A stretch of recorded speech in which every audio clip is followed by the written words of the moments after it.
The sitting is resumed.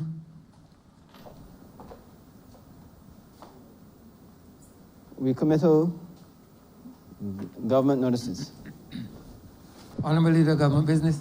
Thank you, Mr. Speaker. I beg to give notice of the Barbados Identity Management Bill 2021, also of the Bills of Exchange Amendment Bill 2021, and the National Payment Systems Bill 2021.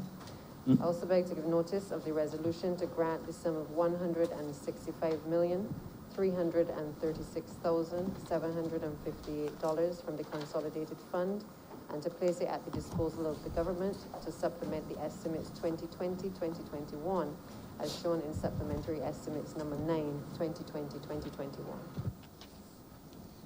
2020-2021. Recommittal first readings of bills. First readings. Honorable Leader of Government Business. Beg to move the first reading of the Barbados Identity Management Bill 2021 and the Bills of Exchange Amendment Bill 2021 and the National Payment System Bill 2021.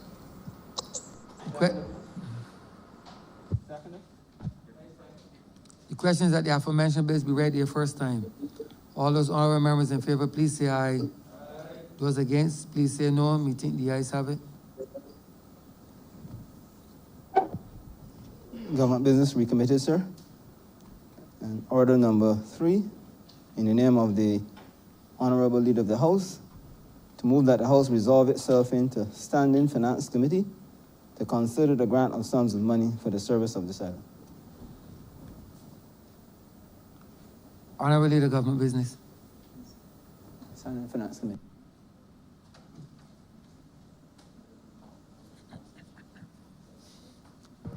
I beg to move that Your Honor do not leave this chair and that the House resolve itself into Standing Finance Committee. The question is that the Speaker do not leave the chair and the House resolve itself into Standing Finance Committee. All those honorable members in favor, please say aye. Those against, please say no. Me think the ayes have it.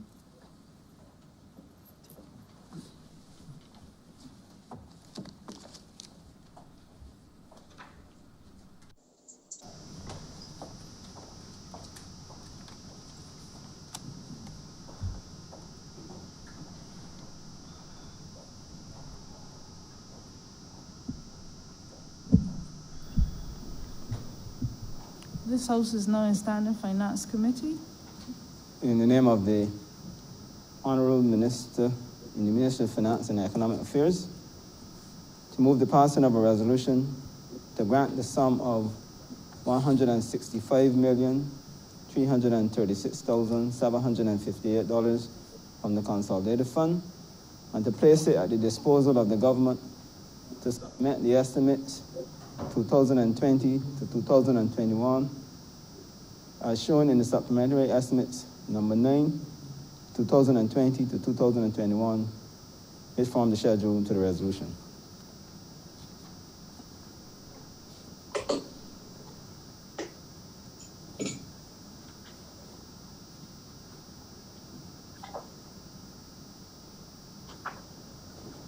Head 92, Ministry of Energy, Small Business and Entrepreneurship, in the amount of $3,500,000. Honorable Member for St. James Central. I thank you, Madam Chair, and I rise to urge that this Honorable Chamber facilitate and support the extraordinary and urgent drawdown in the sum of $3.5 million for disbursement in order to assist small business and micro business owners and operators that will be affected during the period of national pause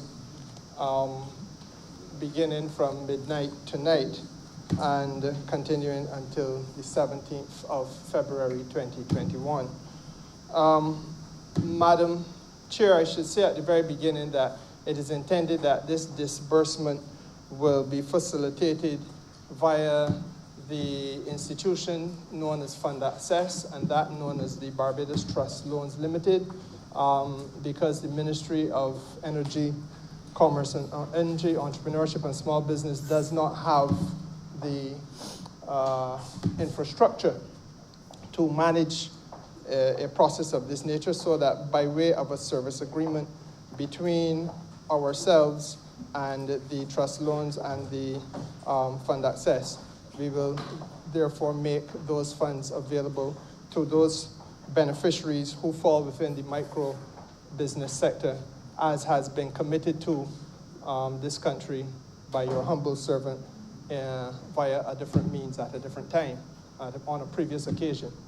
Now, ma'am, for the purposes of clarity of exposition, I really want to begin by thanking the staff of the Ministry of Energy and Entrepreneurship, and ma'am, most particularly those members of staff in the Department of Commerce and also in the Trust Loans itself, because they would have worked tirelessly over the course of the period of time. I made the announcement to the country on Thursday evening after getting the imprimatur of the Cabinet of Barbados to be able to speak to the country, and they would have worked without break, without respite, until perhaps sometime on Sunday afternoon, when they would have obviously paused for lunch. And ma'am, I genuinely want to thank those members of staff for making it possible for us to be in a position where, without previous notice of that which was coming, they would have had to have been able to respond to what we now know for certain is over 7,827 applications, which would have been sent in online. They continue to come in, so obviously, ma'am, at a further future date, we will come back to this place with a view to doing those things that need to be done in order to give purpose to the commitment of government to come to the assistance of micro business operators in Barbados. But ma'am, this has been a heroic undertaking, and it is an entirely unprecedented undertaking. And I want, therefore, to begin not only by thanking the members of staff who have facilitated this, but my colleagues in the government and in cabinet in particular, who have lent their support to this initiative, and without whose support and blessing this could not have been possible. Ma'am, the circumstances which confront the small and micro business sector in this country are dire. It cannot be overstated, ma'am. All of us know somebody who is doing a business, who is trying to earn a living in this country honestly and legitimately. But ma'am, the circumstances which confront them are hostile.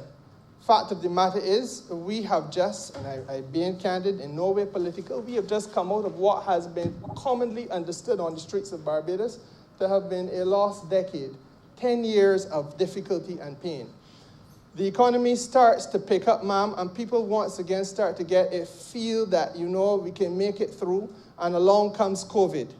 And a shutdown took place last year, which set everybody back, from the largest in this country to the smallest. But it is a matter of social reality, not only socio-economic record for those who pause and study these things. And I urge Barbadians to study these things, read about them. The world over, wherever we have had a cessation of business, the economy grinds to a virtual halt. The shoulders upon which the heaviest burden falls are those who are the most vulnerable in the society. And in the context of business, ma'am, the micro business people, the so-called one man, the craft vendor, the person who has one truck and he is doing freighting, the mechanic, ma'am, the operator of a food van, the vendors, those people, ma'am, are the ones upon whose shoulders traditionally the pain has fallen heaviest. Now, unlike what has happened all around the world, where glib commitments have been given, and in difficult circumstances, I do not cry foul against any government anywhere, because none are able, ma'am, to satisfactorily respond. But what, unlike has happened with the rest of the world, and I come more narrow in the rest of the Caribbean, ma'am, this government has committed itself to struggle in order to make sure that we are able to provide a subsidy. Not a compensation, ma'am, but a subsidy. to every operator of small business in Barbados, micro business in Barbados, who is able to genuinely demonstrate that he or she has been in this field of endeavor prior to the cessation that is now going to come upon us by way of the national pause.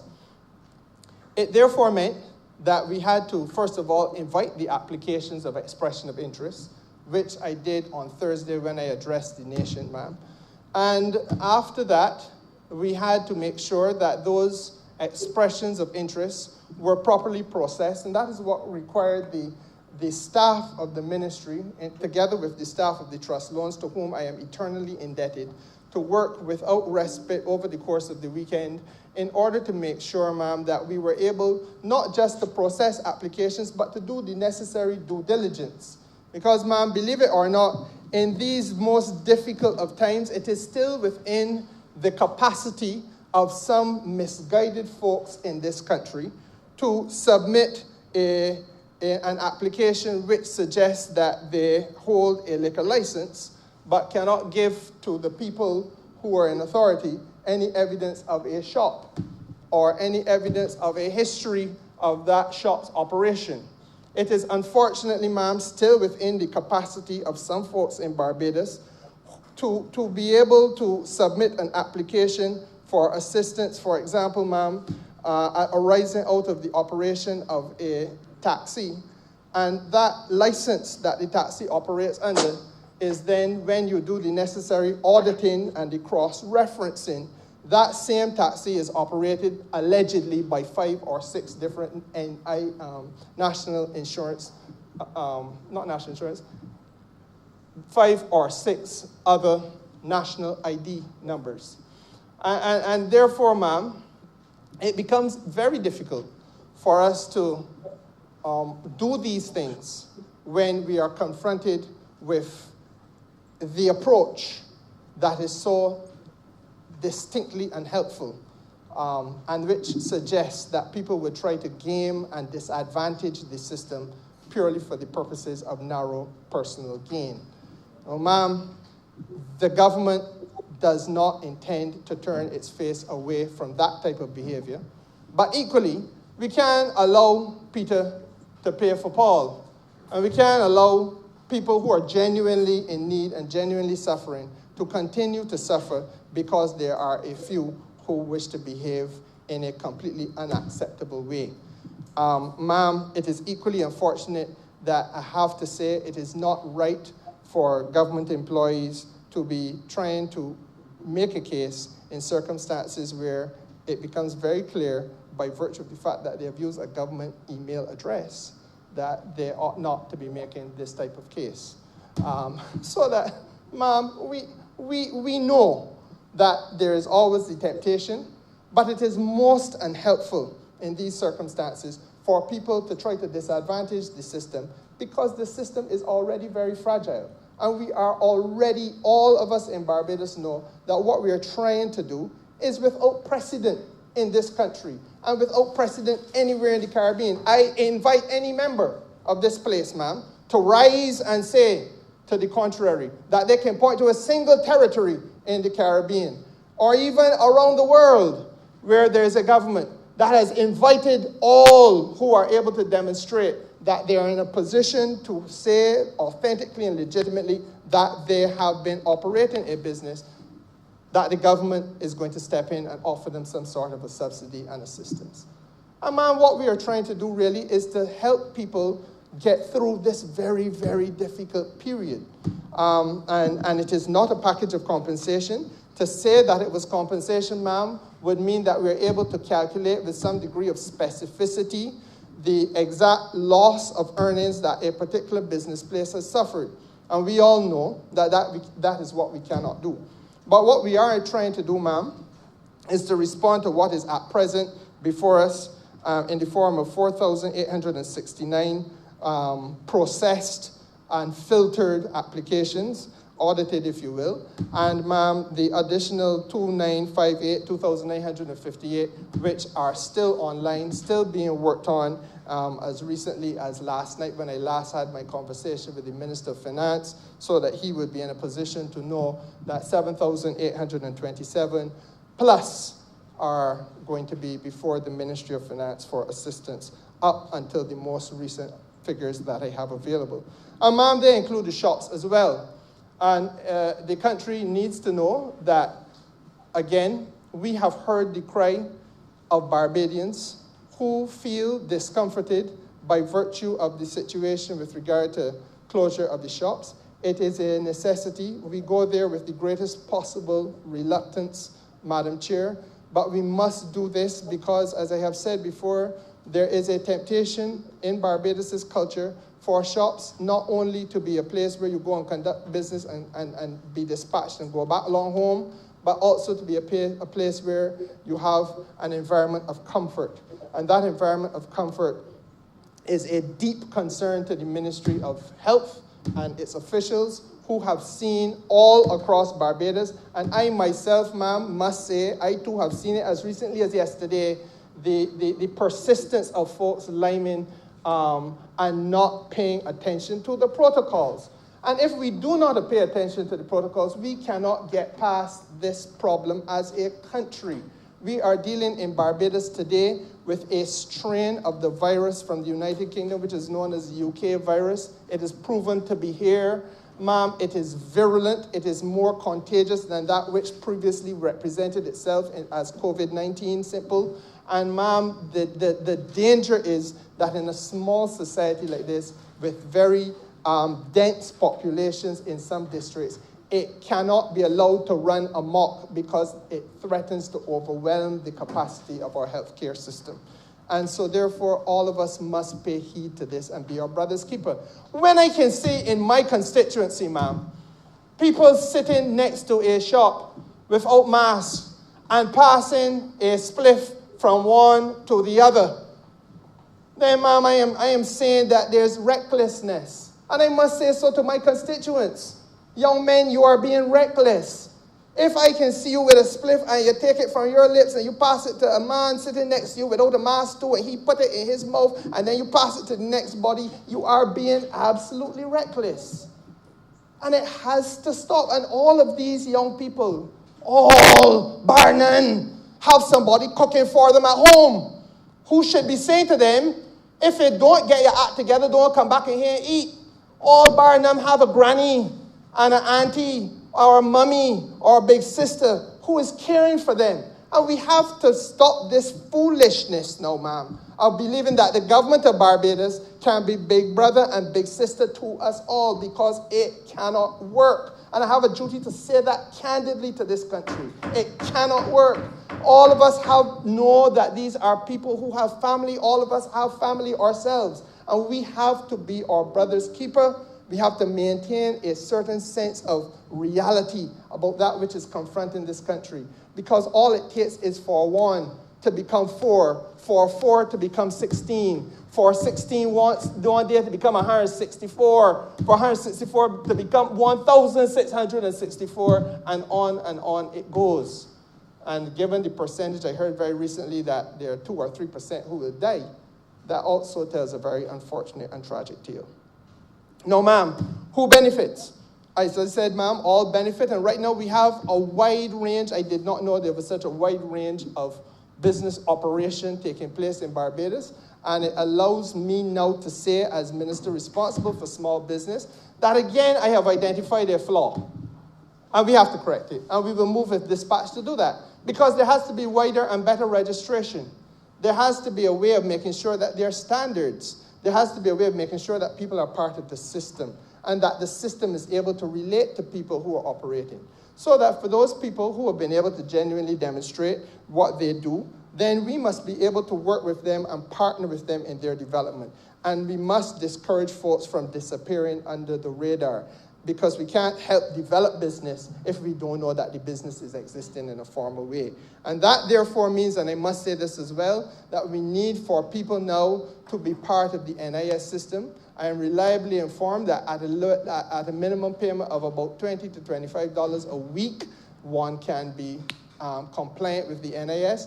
And if you're selling coconut water, for example, ma'am, that really is that you're selling 2 bottles.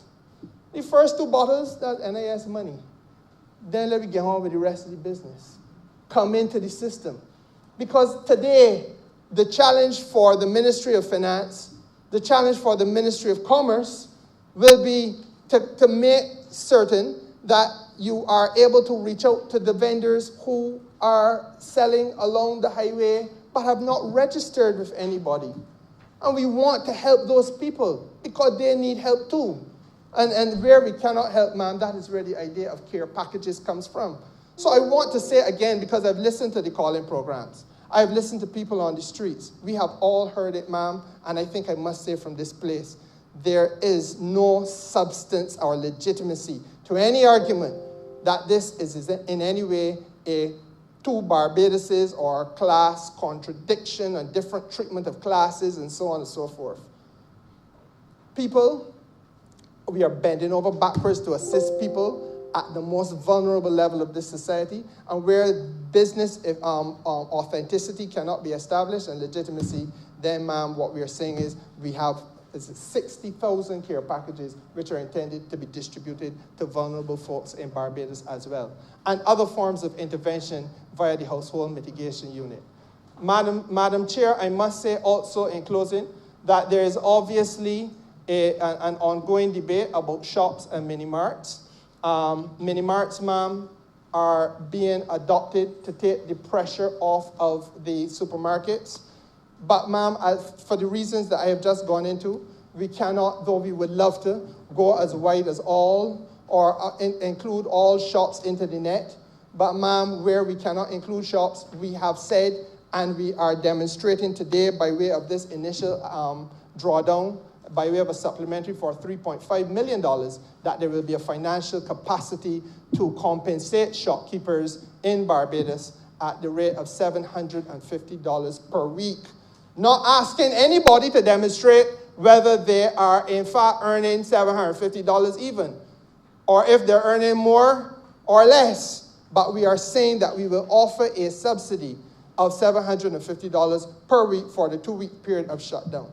And, ma'am, with that, we ask Barbadians to collaborate with the government and work with the government in order to try to keep friends and family off of the streets as much as is possible, unless it is absolutely necessary. Let us put aside the liming for a couple of weeks. Let us put aside the temptation to share in the natural environment that we have all lived in Barbados. We won't go and spend a little time with friends outside. But, ma'am, you do this right now with COVID-19 lurking on street corners all around the island, with COVID-19 lurking in every parish and in several districts in some parishes. Ma'am, you do this at peril of your own illness and possible death. We are trying, ma'am, to work with this country, and we are begging the country to work with us in turn. I do not know that I can usefully add much else, so I am obliged to you, Madam Chair.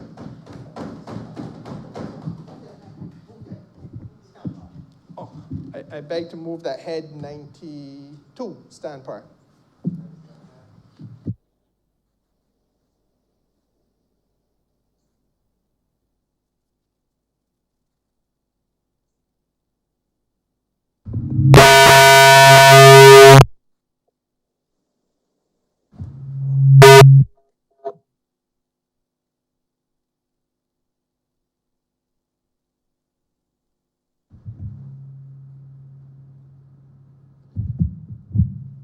Thank you very much.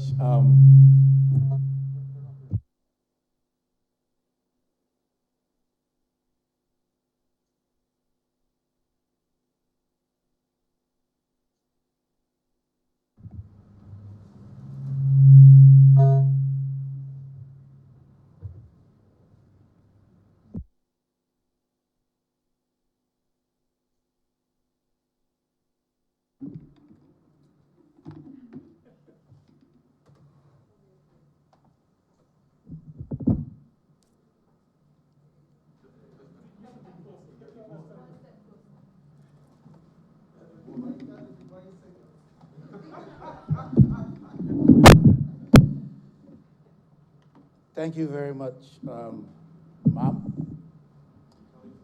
and I appreciate the kind gesture of the all members, Mr. Michael East, in allowing me to use his position in his microphone.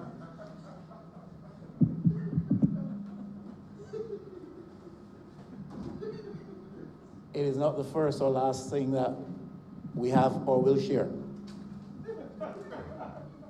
Absolutely sure. I've listened very carefully to the presentation of the Honourable Minister for Energy and Small Business and so forth. And far be it from me to stand to take any position that does not support assistance to the small business sector in these trying times. Minister would have intimated, in fact, that this is not the totality of the sum that will be provided for this sector. I'm happy to hear that, because though we speak of $3 million, if we understand the size and the value of the sector to the economy of Barbados, we know, in fact, that this sum indeed is a small sum. The minister, however, did indicate numbers which range from between 4,500, perhaps, up to 7,000 persons who have applied for such assistance. And that gave me pause for pause. Several years ago, I know that the number of registered small businesses in this country exceeded 11,000, 12,000 going up there.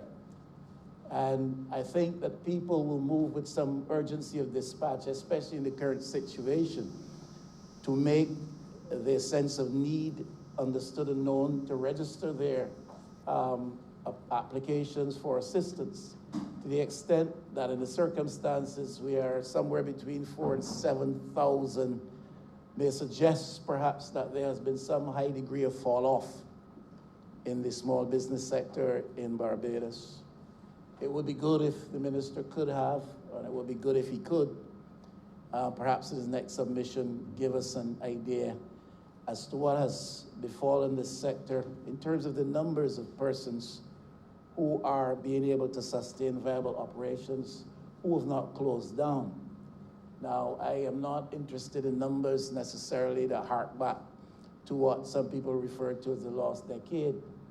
I'm interested in numbers that reflect the goings-on, reflect the outturn, reflect the changes which would have taken place during the last 3 years in the current period of this present Parliament.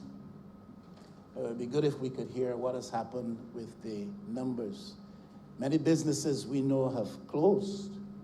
I made a point from this position, or next to this position before. Bridgetown was fast becoming a ghost city with a number of shops, number of stores, a number of entities, operations, almost seemingly every day closing down. The story probably must be told as to what is happening to small businesses in Barbados, while we come here to do the good thing and to say as a government we want to prop up those businesses which still exist. The fullest truth has to be heard. The fullest story, let me not say truth, the fullest story has to be heard as to what has happened in this sector over the last 3 years.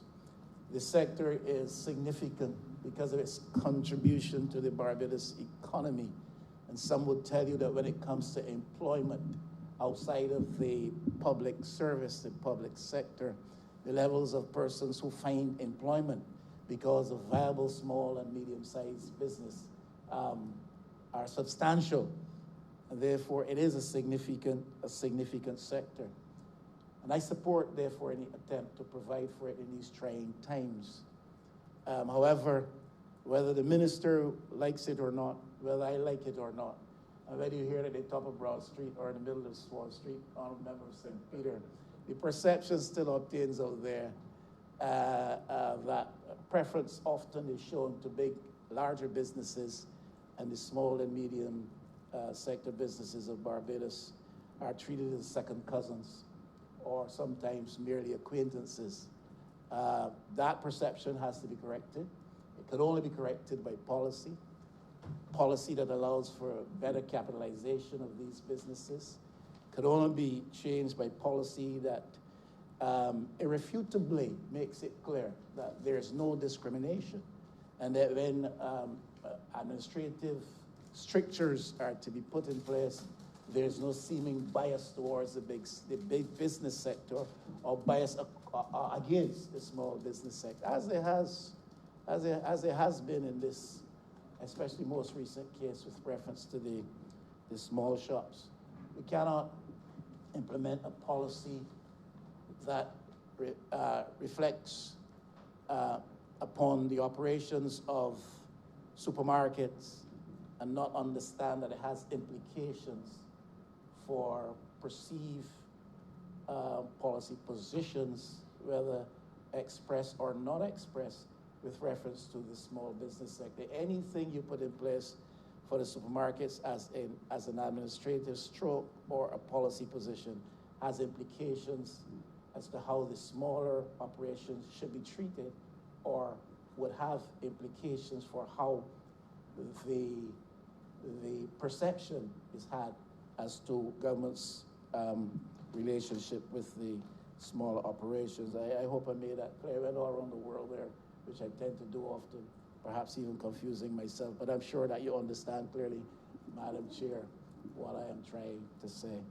The perception is there, and government must, by its policy and administrative positions, ensure that that perception is eradicated, and honestly and meaningfully so, by removing anything that suggests that there is a bias or a preference, or that certain sectors have greater levels of influence over the government.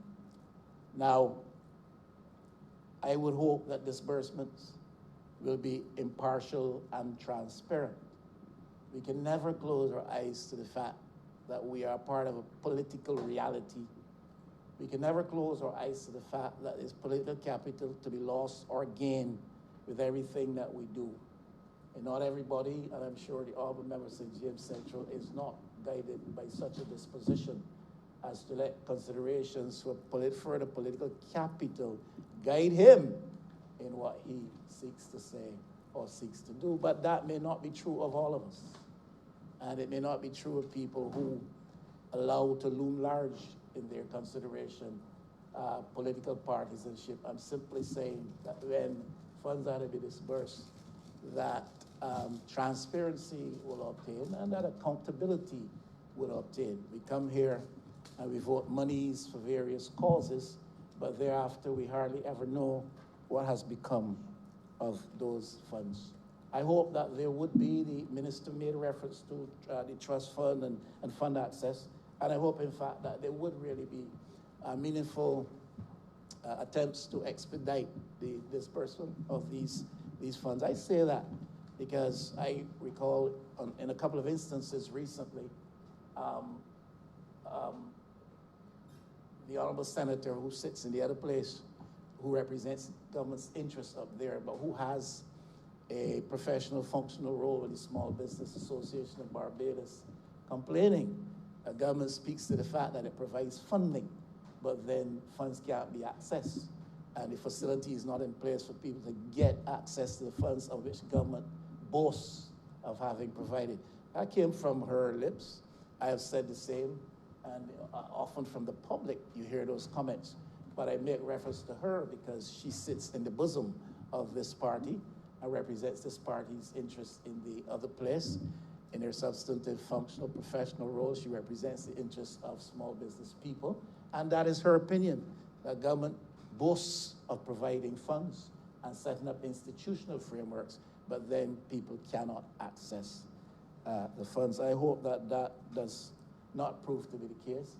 We have seen it too often to be happy about it, that government does provide funding here through the action of this assembly, this parliament, but then it does not reach those for whom it is intended for some reason. Do not know if there are political impediments, do not know if there are bureaucratic impediments, do not know if there's simply a level of inertia in the system.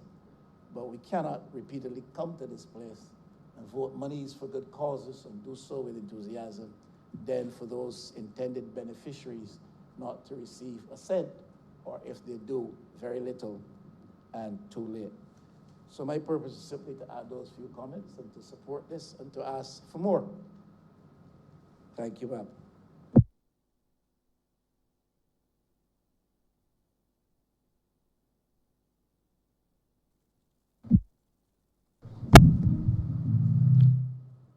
Thank you very much, Madam Chair.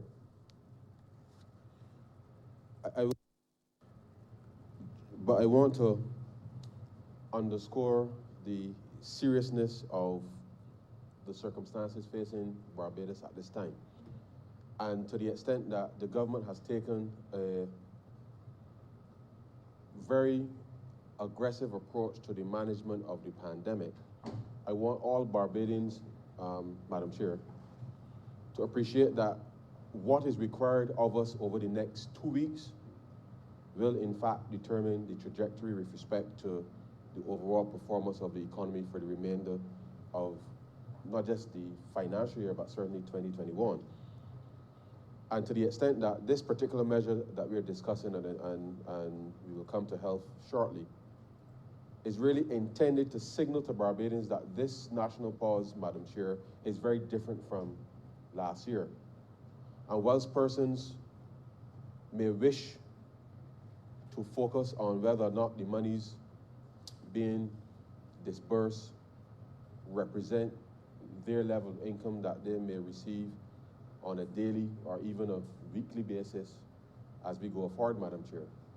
The reality is, as the Minister intimated in his presentation, the number of cases that have risen in January and the trajectory with which we have seen the costs associated with managing that, which, as I said, we'll come to in a minute, means that we must pull the brakes up very sharply, Madam Chair, and to signal to Barbadians that the government is taking this so seriously that the measures that we are now asking Barbadians to conform to, that this really represents an extension of the public health protocols that have been rolled out for almost the past year.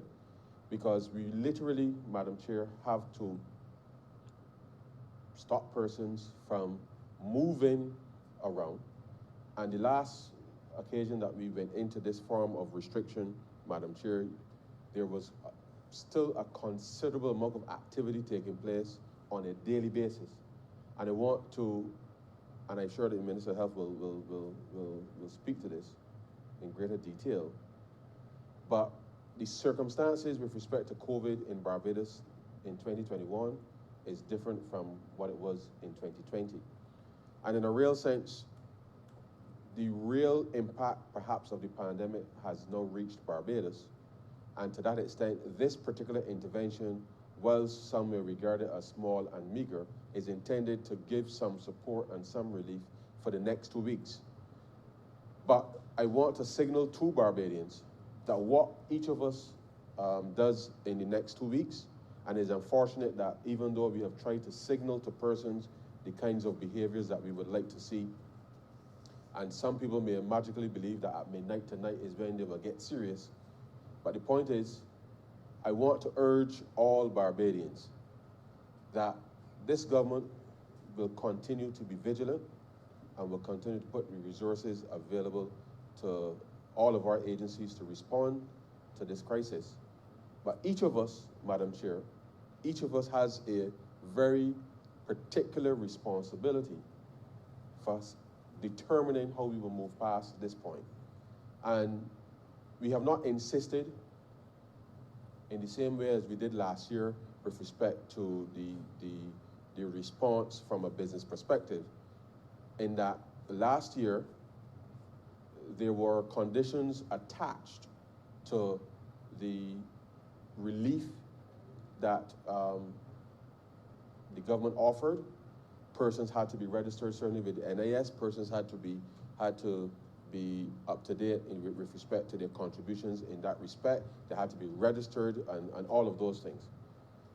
The circumstances that we are in now, Madam Chair, dictates that we have to take a much more aggressive approach with respect to what we are doing this time around than last time. And therefore, irrespective of whatever numbers we can put together here to offer any small business, any ram shop, any vendor, any coconut, any barber, any person that's in any of those businesses, is that we must pause, look after the interests of ourselves and our families and our friends, such that in 2 weeks' time, that we can resume some of those activities in a structured way and allow Barbados to start to resume again. There are issues in terms of us being able to right-size the programs that the Leader of the Opposition referred to as part of government. But the reality is, this has to be, in my mind, Madam Chair, be seen as a clear signal to all Barbados that when we say that we are in this together, that this support is meant to be a clear signal that we need each and every one of us to take the responsibility, Madam Chair, of pausing for the next 2 weeks, reduce our movements, such that in 2 weeks' time, we can then have further conversations about what may be required by way of working capital or any other issues as it relates to business. But I see this measure as an extension of the public health protocols that we are putting in place for the next 2 weeks. And I believe that once every Barbadian, every shop owner, every vendor, every citizen adheres to the advice of the Ministry of Health and Wellness, that this 2-week period, we will get through it, so long as we all adhere to the protocols, and then be in a position, Madam Chair, to be able to restart the economy in a way that we know that we ought to be able to do. And to the extent that this $3.5 million is allocated to be able to give that relief or support, that the clear message is that we have to reduce our footprint, we have to reduce the activity, on the advice of the Ministry of Health and Wellness, and we are committed to monitoring and understanding what is required for business to get off the ground. But by the same token, Madam Chair, as the Minister indicated, where there's a lot of informality, a lot of it now has to be formalized. And to the extent that we can help, whether small, medium, or other size businesses, requires that each of us make a contribution to the pot. Because at the end of the day, Madam Chair, the economy today is very different from the economy when we started COVID-19 last year. And to the extent that we are able to continue to give support has to be contingent on every citizen, every business being able to participate in a way that allows us to be able to manage this. So, Madam Chair, with those few words, I'm obliged to you.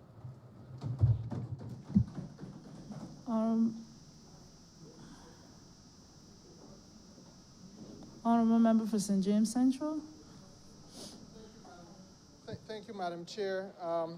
In wrapping up very briefly, I want to thank both honourable members who spoke, especially the Honourable Leader of the Opposition, who I thank for his words of support.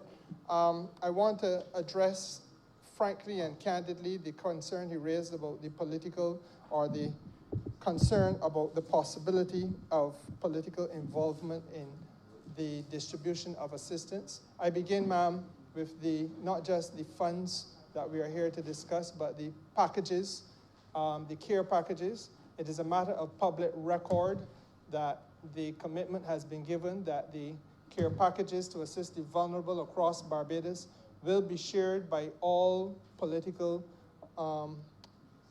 parties. The Leader of the Opposition will himself benefit, and the Democratic Labour Party will also benefit.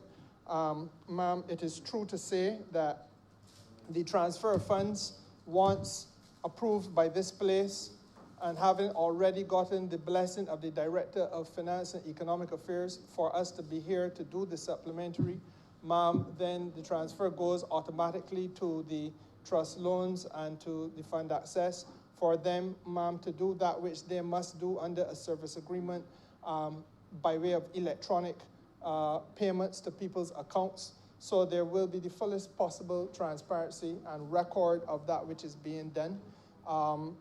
I also feel it is important, ma'am, to say very briefly that though the Leader of the Opposition did not say directly that there is discrimination, he hinted that there is the perception of discrimination against shops.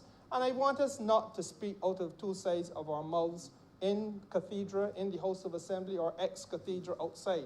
Ma'am, if we are going to accept that the government has stepped up to the plate and is prepared to give every shop in Barbados which can establish its legitimacy $750 per week for the next 2 weeks, then, ma'am, there is a subsidization of that shop's business. The reality is, ma'am, there are some shops that we know of by virtue of their size, by virtue of their geographical location, which simply are not going to see $700 or $1,500 in profit over the course of a 2-week period. And that's a reality. There are some shops, yes, in sales. So that even if they were open, ma'am, that $1,500 in sales they were not going to see. And what we are saying is that you're going to get that money, irrespective of what your overheads would have been, because you're not paying any overheads now. The place is closed. There's no freight, there's no storage, there's nothing. The reality is, ma'am, that no utilities, etc. Reality is, ma'am, we are trying to intervene in order to assist a group of people who legitimately had a case, because on the last time there was a shutdown, those folks were included in the right to operate. We get that. The last point I want to make, ma'am, is that there's a need to accept that the response on the last occasion was perhaps a little bit bureaucratic. And the concern that has been raised by the sector that I am privileged to lead has been heard. I thank the honorable member who is Minister of Finance, because he and I would have participated in a Zoom meeting a couple of days ago with persons representing the sector. And the clear argument was made that, the challenges back then, I was not minister at the time, ma'am, but the challenges back then were that the employers were given wage subsidies of $500 to go to an employee, and that really and truly that was contingent on, or it was annexed to an ability to demonstrate that you were up to date with your NIS, and up to date with your taxes, and so on and so forth. And we all know that there are some operations that are not at that stage, and it just did not work. It became unattractive to some businesses, and unfortunately, government, having stepped up to the plate and made $6 million or $8 million available, much of it was left untouched. That is a reality. The thing that government didn't make any money available, it is that the conditions people felt were too onerous. We have said we are going to relax the conditions. But again, I must use this place to speak to the people of Barbados as a whole. And inasmuch as the Leader of the Opposition has urged us not to be political, then I want to urge him too to speak to the people of Barbados as well, because we need his assistance and that of the other people in politics in this country, irrespective of your political complexion or color. The reality is, ma'am, that we need all persons who are in political leadership to say this. Folks in Barbados must become part of the system. Folks in Barbados must see the wisdom and finally buy into the idea of participating in the formal structure, the NIS, making a contribution by way of taxes, etc. Because when circumstances such as these descend on us, nobody planned for this. This comes upon us. We are being asked to respond to it. Everybody, bar none, is stepping up to the plate and saying, what about me? How you can help me? But we want people to recognize that we can't help unless you have been putting something into the pot. Because right now, the revenue take of the government is less than it has ever been. I don't have the immediate figures at my command, but clearly we have no tourist industry in the middle of what would be the tourist season. You ain't got to go much further than that. Several businesses, as the Leader of the Opposition has said, have suffered and have closed. And at a future date, because there are a couple of pieces of legislation in the pipeline, I will come back to this place and speak fully to the sector. But today, what I must ask is the cooperation of the Leader of the Opposition and indeed all other political entities outside of Parliament to recognize that we need them to work with us on this messaging that the folks in this country must be part of the system if the system is to be as responsive as we would on a humanitarian basis want it to be. Ma'am, I want to thank you for the privilege of being able to make these submissions, and without any further ado, move that Head 92 stand part.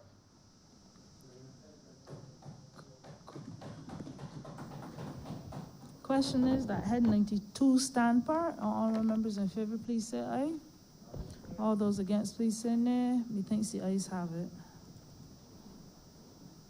Head 86, Ministry of Health and Wellness, in the amount of $37,465,321. Honorable member for the city. Thank you very much, Madam President.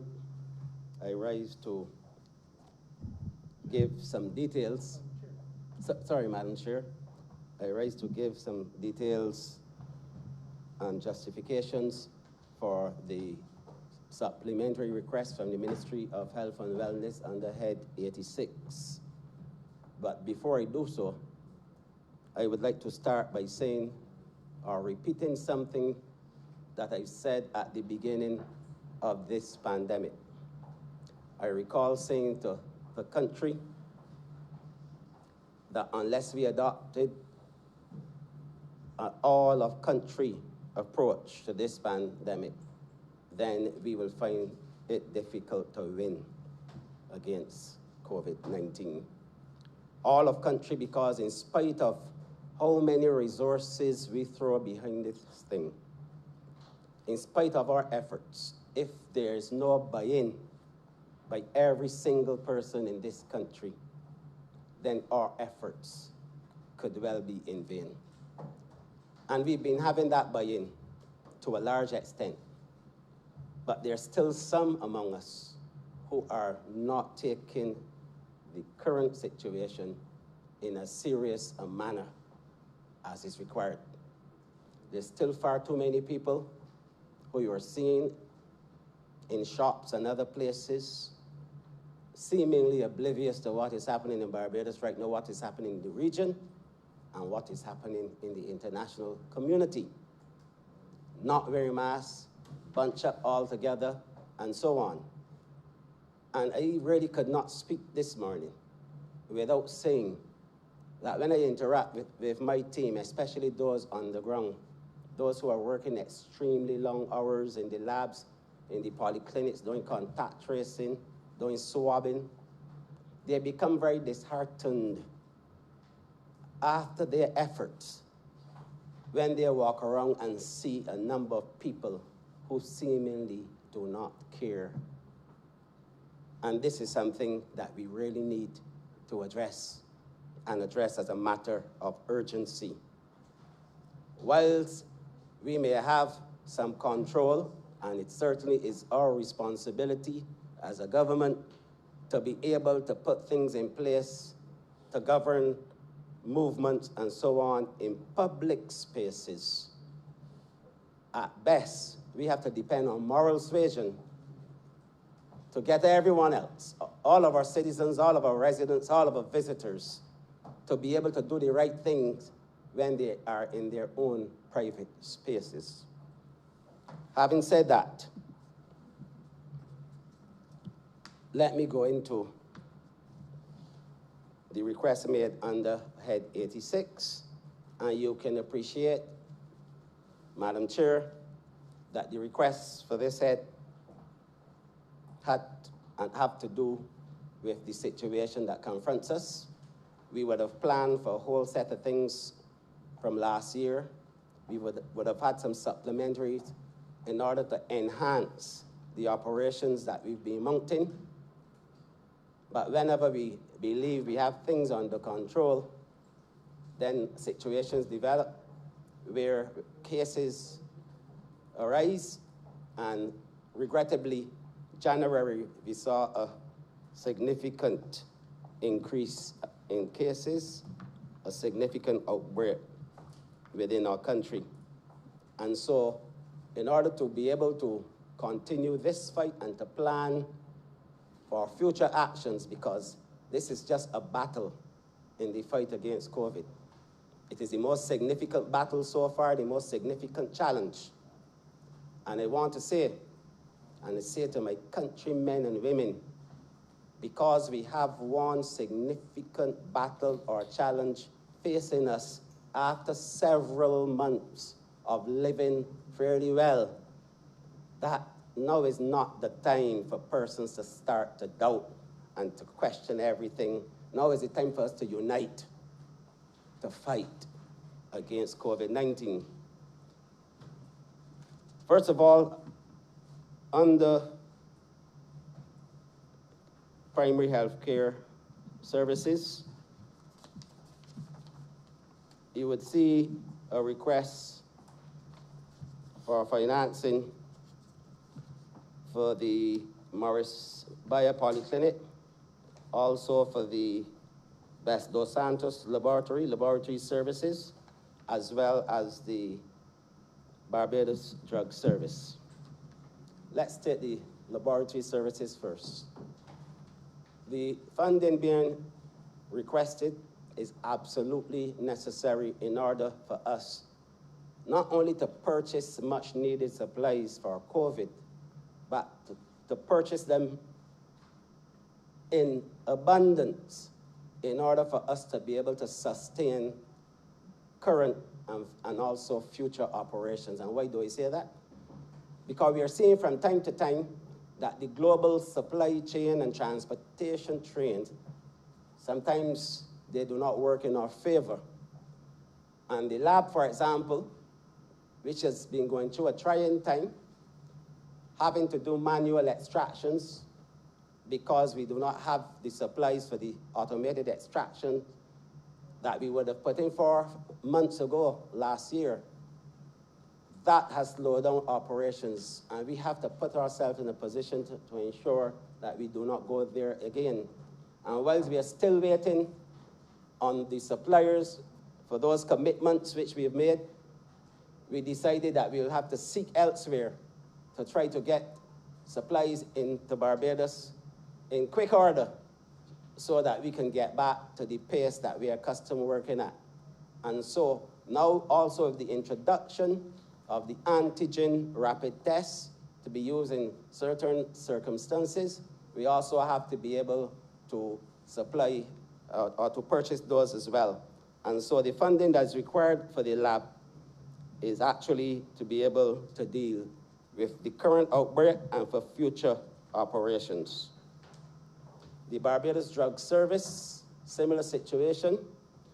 The Barbados Drug Service is in the process of purchasing a lot of sanitizing equipment for all of their labs throughout the country and the polyclinics and hospitals, as well as to be able to provide a special urgent care service to be able to get pharmaceuticals to vulnerable persons who require those pharmaceuticals urgently.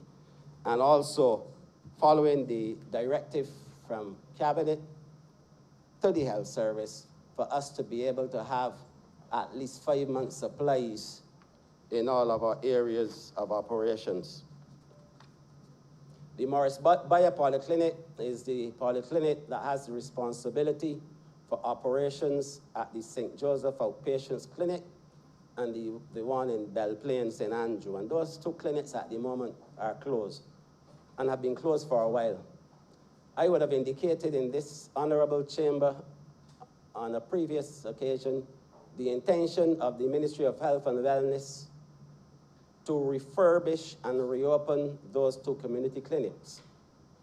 And that for us at the time was important even before COVID, because this government stated very, very clearly that community outreach and taking services into the community, empowering communities, that this was going to be one of the hallmarks of our healthcare system and our healthcare effort going forward. And so that was always projected within those plans. However, we now have to be able to facilitate the operations of those 2 outpatient clinics within a COVID environment. In other words, there have to be some adjustments of structures and so forth to be able to allow for the spacing, to be able to allow for separation, to be able to allow for doffing and donning of PPE by staff, and those sorts of things. And so that is now vitally important. But I even go further to say that the refurbishment and the reopening of these 2 outpatient clinics are extremely vital to our efforts within the context of community spread in the country to be able to carry the battle into communities. And these 2 centers, these 2 clinics, will play a significant role in this effort. In the case of the outpatients clinic at Horse Hill, when I checked the records, what I recognize is that the majority of persons who utilize that clinic are actually older persons rather than younger persons who now have to go to other polyclinics to be able to seek services. And we want to correct this, especially now that we have community spread, and especially since COVID seems to be with us for some time to come. And that's the rationale behind that. We also, because of our increased demand in terms of people going to the polyclinics, increased demand for swabbing and so on within all of the testing centers, increased demand in the quarantine facilities that are run by government. There's also an increased demand for supplies and equipment.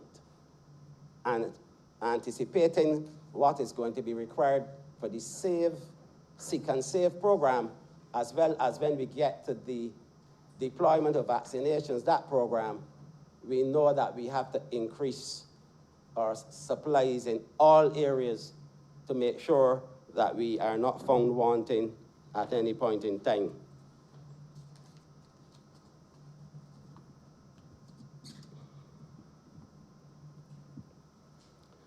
Maintenance of property. Well, we have a number of issues that we have to deal with. For example, we've determined that the Winston Scott Polyclinic, which is the polyclinic over the years where the vaccines, all kinds of vaccines are kept, that is where the immunization program is based. We have the capacity there to be able to store a large number of vaccines. And to be absolutely certain in what we are doing, we are looking at redundancies to the systems there. So yes, there's a general power supply for the facility, and there's an alternate supply as well. And in terms of where the vaccines are stored, they also have a generator capacity.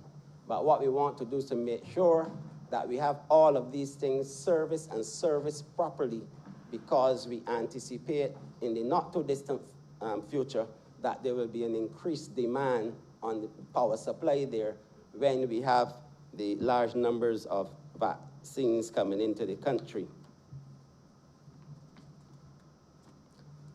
The Queen Elizabeth Hospital has played a significant role in the fight against COVID. And the QEH, like other institutions, would have been impacted by COVID. When we had the lockdown earlier last year, the QEH obviously saw a decline in funding that would have been provided for them because they depended on the health services contribution which working persons were required to make. Because people were not working during that period, a large number of persons, obviously that resulted in reduced revenues. And that obviously meant a problem for the QEH, that aspect of QEH financing. But further than that, the QEH is responsible for the isolation facilities in the country, the management and the operations of those facilities. And those facilities too have come under pressure, especially with the surge which we are facing, and also the fact, and most importantly, that they've been seeing people, more sick people now than at any other time during the pandemic. Things have reached a stage, and we always had contingency plans, and we initiated the first one, which was to set Blackman Gullah back up as a campus of the Queen Elizabeth Hospital. And we've also gone now as far as we have about 3 hotels that we have investigated. We've had site visits, and we've decided that we will use those as additional isolation facilities, particularly for asymptomatic persons who look well and are able to operate within that kind of environment, so that we can concentrate on those persons who are sick at Harrison Point. Now, the management of these facilities obviously require additional resources. In terms of human resources, for example, the QEH became a bit stretched, and thanks to the Prime Minister and the government of Barbados, we've been able to get a medical team of 15 from Cuba who are here, who are now out of quarantine, and who will be joining, if they haven't started, the Queen Elizabeth Hospital and the Best Dos Santos lab in helping us to get things going in the direction we want them to go. There are 4 laboratory specialists that will join the lab, and there are 11 doctors, specialists in infection control, respiratory illnesses, also anesthesiology, and 1 or 2 other areas, so that the hospital, the isolation facilities, expanded isolation facilities, will now have some additional medical doctors to be able to deal with any clinical issues arising at those campuses of the Queen Elizabeth Hospital. But it also required a lot more equipment as well. PPEs, as you can appreciate, you have different facilities, more PPEs, more staff, more of everything. And so this supplementary is intended to be able to give to the Queen Elizabeth Hospital the necessary funding for its expanded isolation program and everything else that it has to do. For example, at Harrison Point, because of the number of persons who were coming in requiring a respiratory treatment,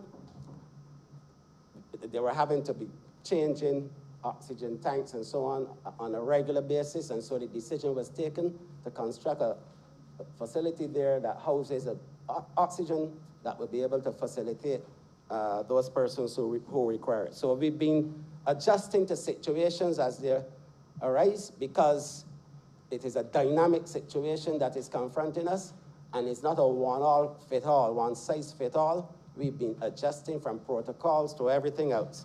And naturally, we must have all of the PPE, all of the resources that are required to be able to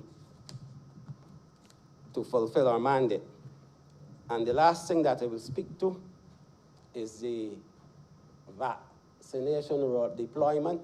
You would have recalled, Madam Chair, that we would have indicated that the government of Barbados joined the Gavi project, COVAX facility, joining 100 and I believe 30 or 40 other countries, making down payments of funds to be able to access vaccines whenever those vaccines became available.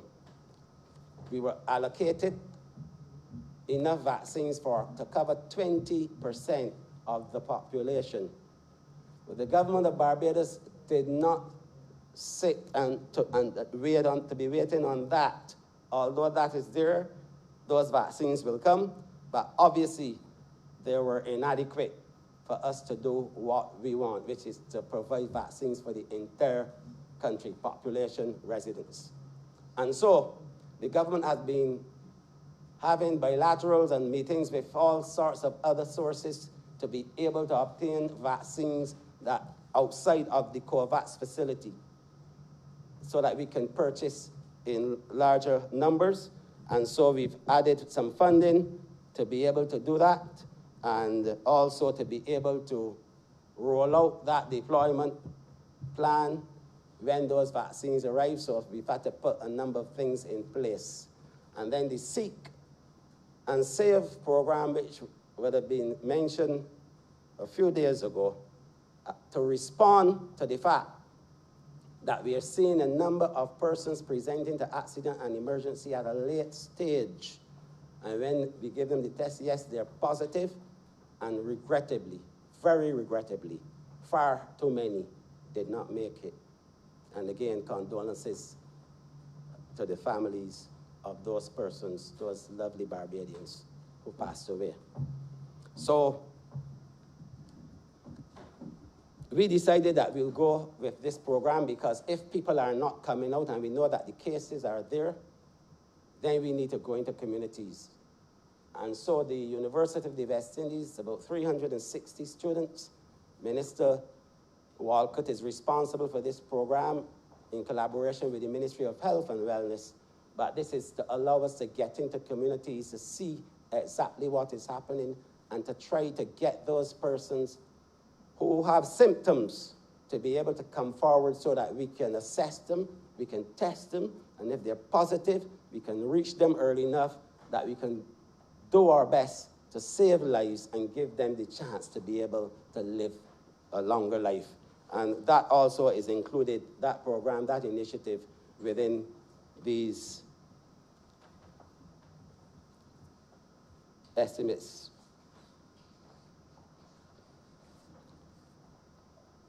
And so, Madam Chair, with those remarks, I beg to move that Head 86 stand part in the sum of $37,710,321 as amended.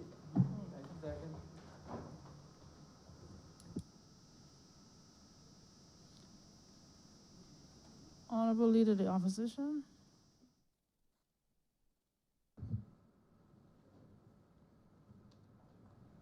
Thank you, ma'am. Just a few words in response, with your leave.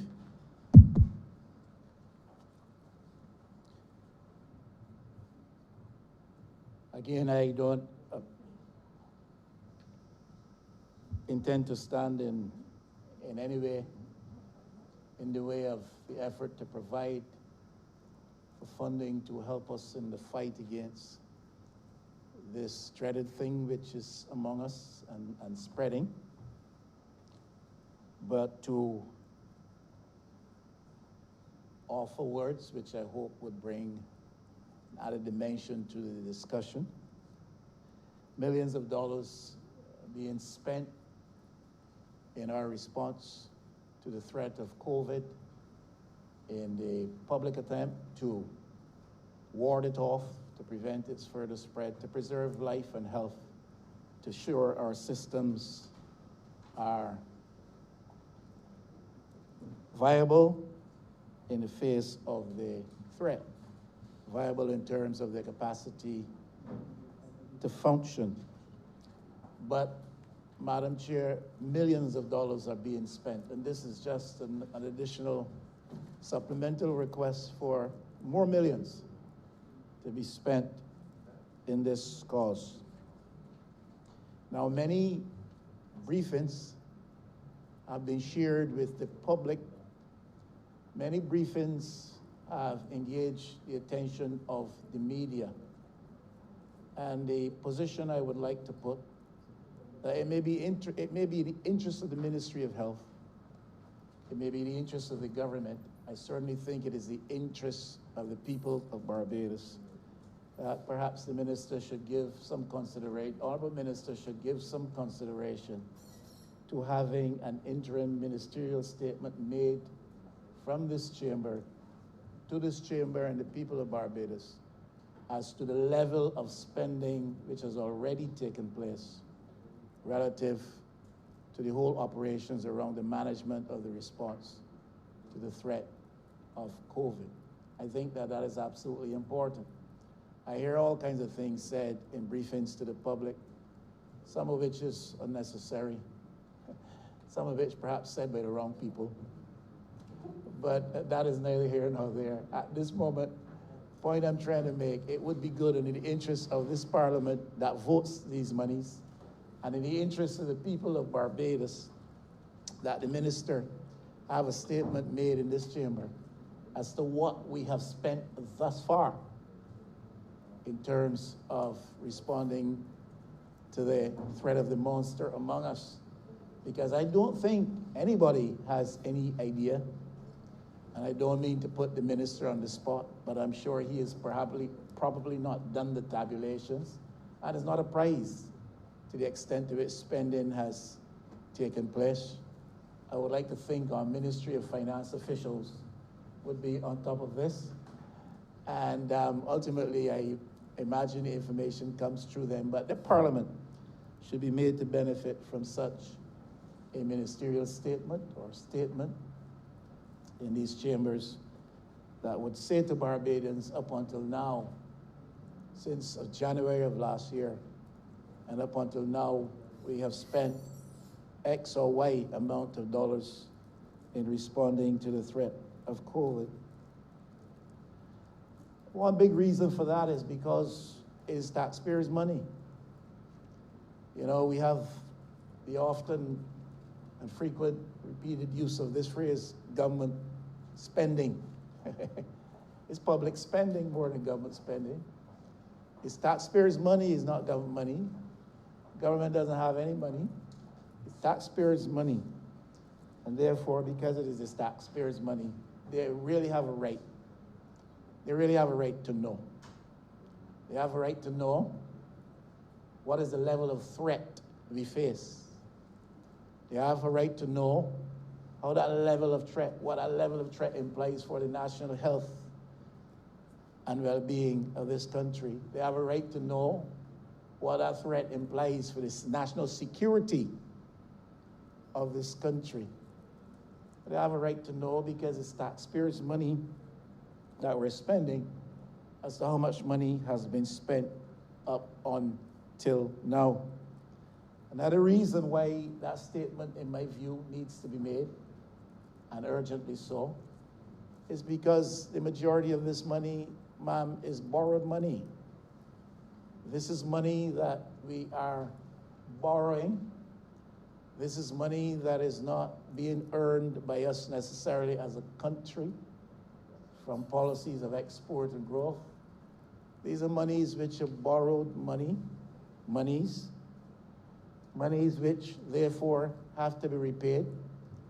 And they will have to be repaid by persons in this community after we have left this chamber. Majority of us, if not all of us, still have to be repaid beyond that point. Monies which young people out there who struggle today to find employment or meaningful employment or sufficiently well remunerated employment will have to repay. And as such, while we understand the need to spend the money, we really ought to be told how it is in fact being spent and how much we have spent thus far, because it is borrowed money which has to be repaid by the people and Parliament of Barbados when we, those of who not occupy this chamber, would have left. Statement, I believe, necessary because we are awarding, I imagine, contracts for jobs. We're awarding contracts for supplies and services in the current situation. And we have no idea how these contracts are being awarded. We are in an emergency situation. And the regimes which perhaps normally which are normally employed are not necessarily being utilized at every instance in the current situation. So to whom are these contracts going? And how are they being awarded for jobs and services and supplies. These are the types of things that Parliament needs to tell the people. These are the types of things that will engender confidence in the people to support the cause of government's policy in the interests of the country. Now, there is some opinion out there, some view out there. There are people who visit this country still, because we're still allowing people to come. The people who visit this country and opt to stay in government-run quarantine facilities. And I'm not talking about Barbadians, I'm talking people who visit this country and who opt to stay in government-operated quarantine facilities. And the view is that their costs of testing, their costs of meal supplies are being funded by the public purse here, taxpayers' money in Barbados. That ought to be spoken on in clear terms. If it is not true, it should be said very clearly, categorically, that that is not the case.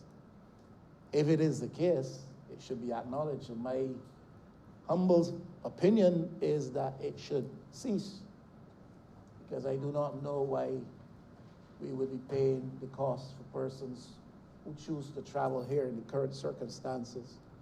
We would be paying costs for meals and for testing if they choose to, if they opt to stay in government-operated quarantine facilities.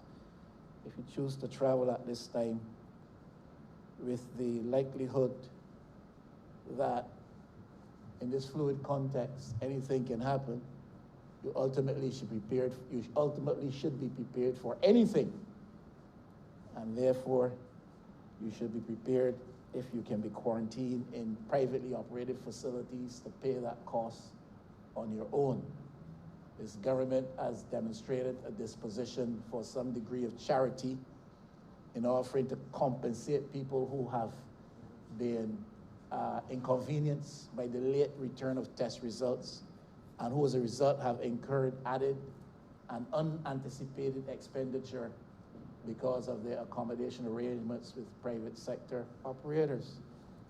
Now, that is generous, and perhaps, and I've said this publicly and I maintain my position, if by government's pronounced policy, if by government's declared arrangements, it has inadvertently created that liability, then I believe a measure of compensation for that particular outcome should be considered.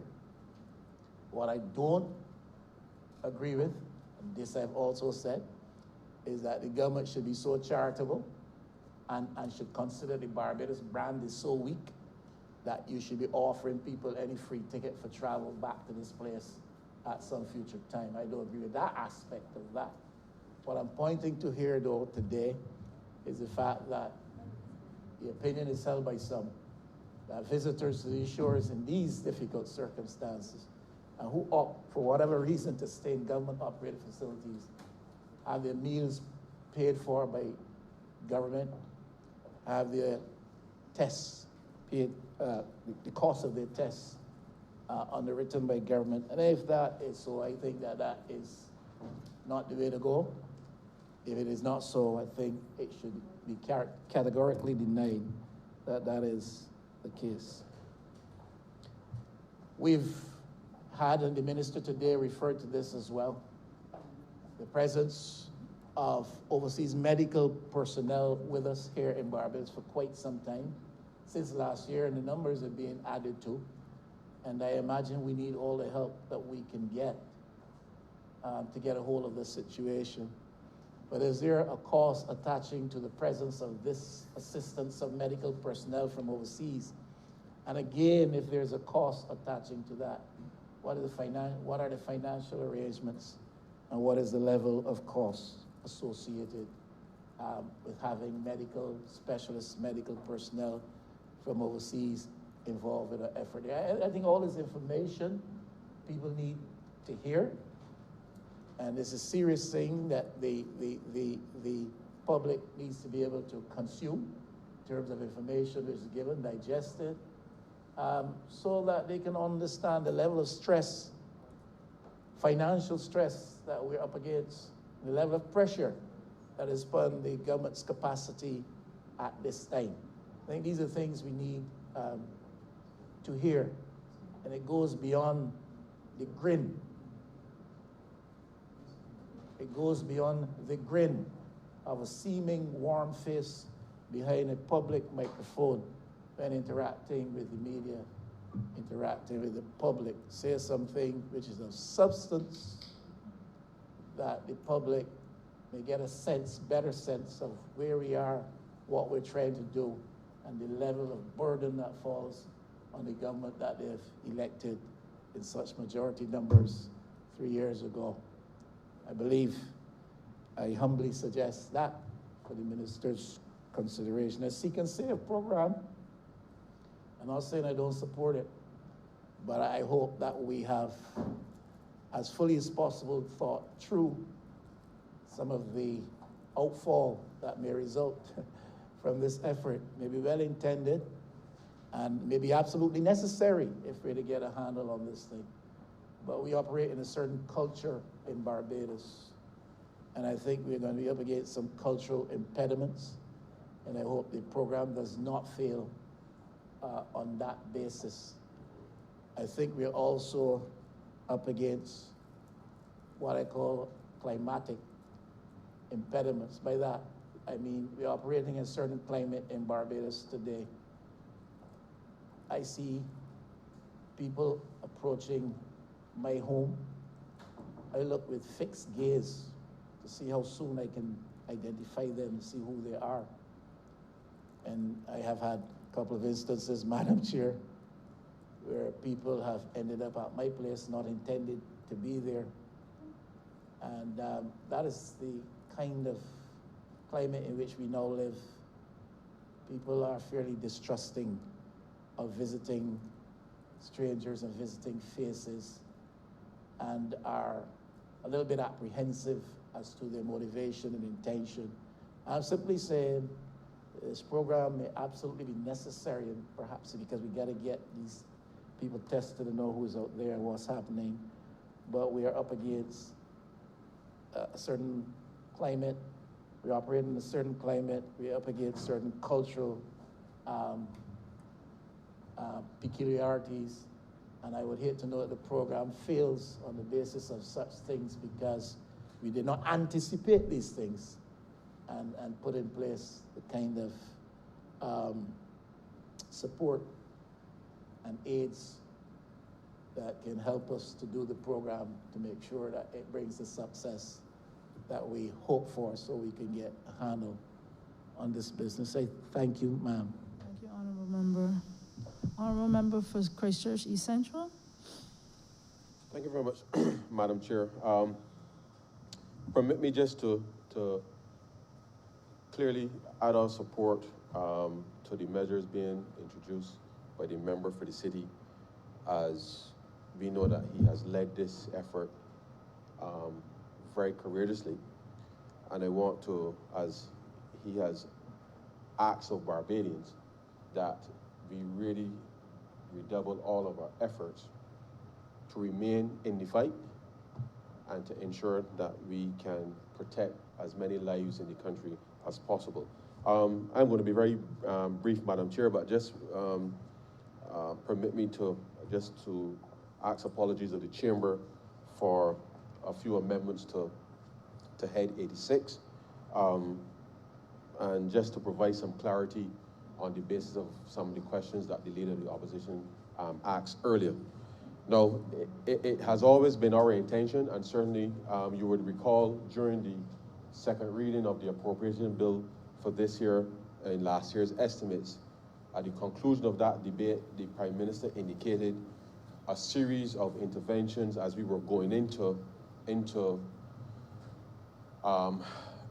the early stages of COVID-19 arriving in Barbados, indicated that with respect to expenditures as it relates to health, that we would lay in this chamber all of the contracts certainly over $1 million, in relation to the expedited procurement mechanism that we had to undertake in order to respond to COVID-19.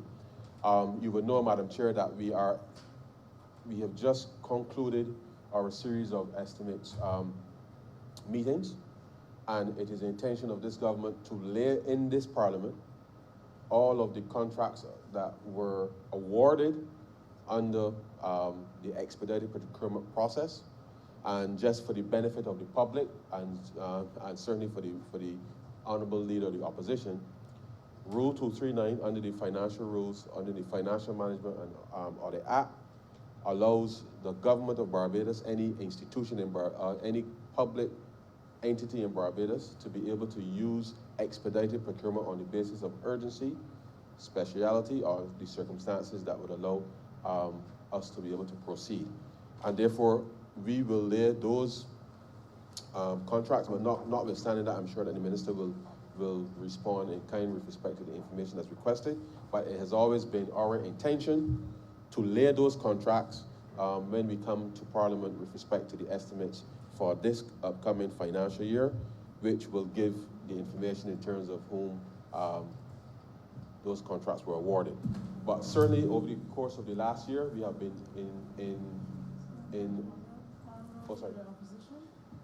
Point of order, ma'am, and I think my honourable friend might be unintentionally misleading us a bit. I haven't asked for any laying in the house of any contracts of over $1 million. That has been promised, and we look forward when that day comes.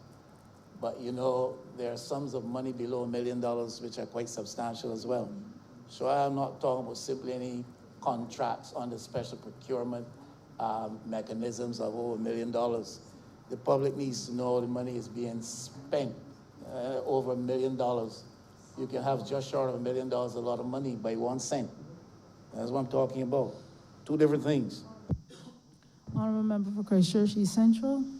Yes, and as I said, all of the information associated with the expedited procurement will be made available, but the specific contracts over $1 million, we determined that we will lay those in Parliament, given the gravity of the situation. But I want to assure the public that the effort to respond to COVID has not been any, has been precisely to ensure that we can get the resources and the necessary, whether it's equipment, whether it is the supplies with respect to what is required with the laboratories, whether it's the vaccines and all of that.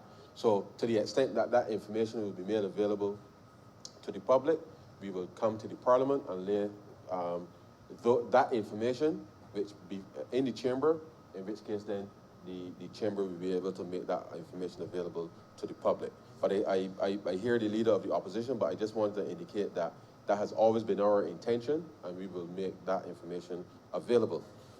Madam Chair, the reality is, though, that from the get-go, we have been responding to the Ministry of Health in terms of being able to ensure that Barbadians can remain safe and to ensure that our health institutions are not overrun in the way that we have seen on network television, if you like, coming from the United States and across the globe. But as I indicated earlier, Madam Chair, I'm just going to make a few amendments to Head 86. Just for the record, we will submit a revised document. But in response specifically to COVID Head, you will recall, and just for clarity, just to help the leader of the opposition, in this copy of the resolution, you will see that under sub-program 375 for the QEH, there's $116 million there as grants for public institutions. And in the second column, you see $10,562,000, which was the supplementary that we voted in resolution number 6, you will recall. Now, the minister in his presentation indicated that because of the reduction in the health service levy, we went through an exercise with the QEH and the Ministry of Health to understand what that shortfall will be given, where the monies that will come from NIS to cover the remainder of the subvention. But unfortunately, in our preparation, in preparing this particular resolution, The 23,633,675 is actually in the incorrect program. You would recall that when we voted resolution number 6, we created a specific head for the management of COVID, which the QEH is responsible for. The minister indicated in his presentation, obviously Harrison Point, Black Mangala, and a number of other facilities that the QEH is managing outside of the existing, or what people in Barbados may refer to as the QEH proper. We created that head to be able to ensure that we track clearly what is being spent on COVID. So the correction here in the resolution would be actually sub-program 0620, which is the management of the COVID-19 QEH head. You would equally recall that when we voted that supplementary, Madam Chair, in October, I believe it was October, we voted $25,121,793 in that COVID head. But let me just indicate, just for clarity for the public, when COVID started at the beginning of this financial year, Madam Chair, the subvention, as you see there, as $116 million. Under any normal circumstance, Madam Chair, that subvention would have been dispersed to the QEH for the most part in roughly 12 equal monthly installments. The QEH would have been receiving, or would have received, under normal circumstances, the monies from the NAS, which would allow them to be able to provide the normal services to the public in the way that they would do. Obviously, with COVID, the additional expenditures to cover COVID, we had to make adjustments to the way we disperse monies to the QEH, and therefore we used the subvention of $116 million much more aggressively by releasing to the QEH earlier than we would ordinarily make the adjustment in order to ensure that they could have covered the COVID-19 expenditures and still provide the services at the main plant of the QEH. And so having created the sub-program and voting the $25 million plus for that, the correction or the adjustment here is just to give clarity in terms of exactly where this money is going. So we have already advanced to the QEH its subvention certainly for this quarter, and that will allow the QEH to continue to provide the services at Martindale Road proper. But this $23 million, Madam Chair, as you would appreciate, given the assumptions that we made in September when we went through this exercise with the QEH and the Ministry of Health about the trajectory, obviously, clearly in terms of the management of COVID, the extraordinary spike in cases in Barbados obviously has facilitated a situation where there's been more testing, the more use of PPE. Obviously, if you have more patients in a short space of time, as you are aware as a medical practitioner in your own right, Madam Chair, that if you have more cases in a very short space of time, then you're going to use a lot more resources than you ordinarily would, as if that was spread out over the course of a longer period of time. And therefore, as a result, we have had to make these resources available to the QEH, and that is why it's so critically important, Madam Chair, that over these next 2 weeks, that Barbadians literally stay at home, only go where they absolutely need to go, because the management of this crisis is really up to each and every one of us. And therefore, to the extent that we have given a commitment that we will respond where we need to respond to the public health crisis, it is certainly within our own power as Barbadians to determine how much money we actually spend in terms of the management of whether it's Harrison Point, Black Mangala, or any other facility that we stand at.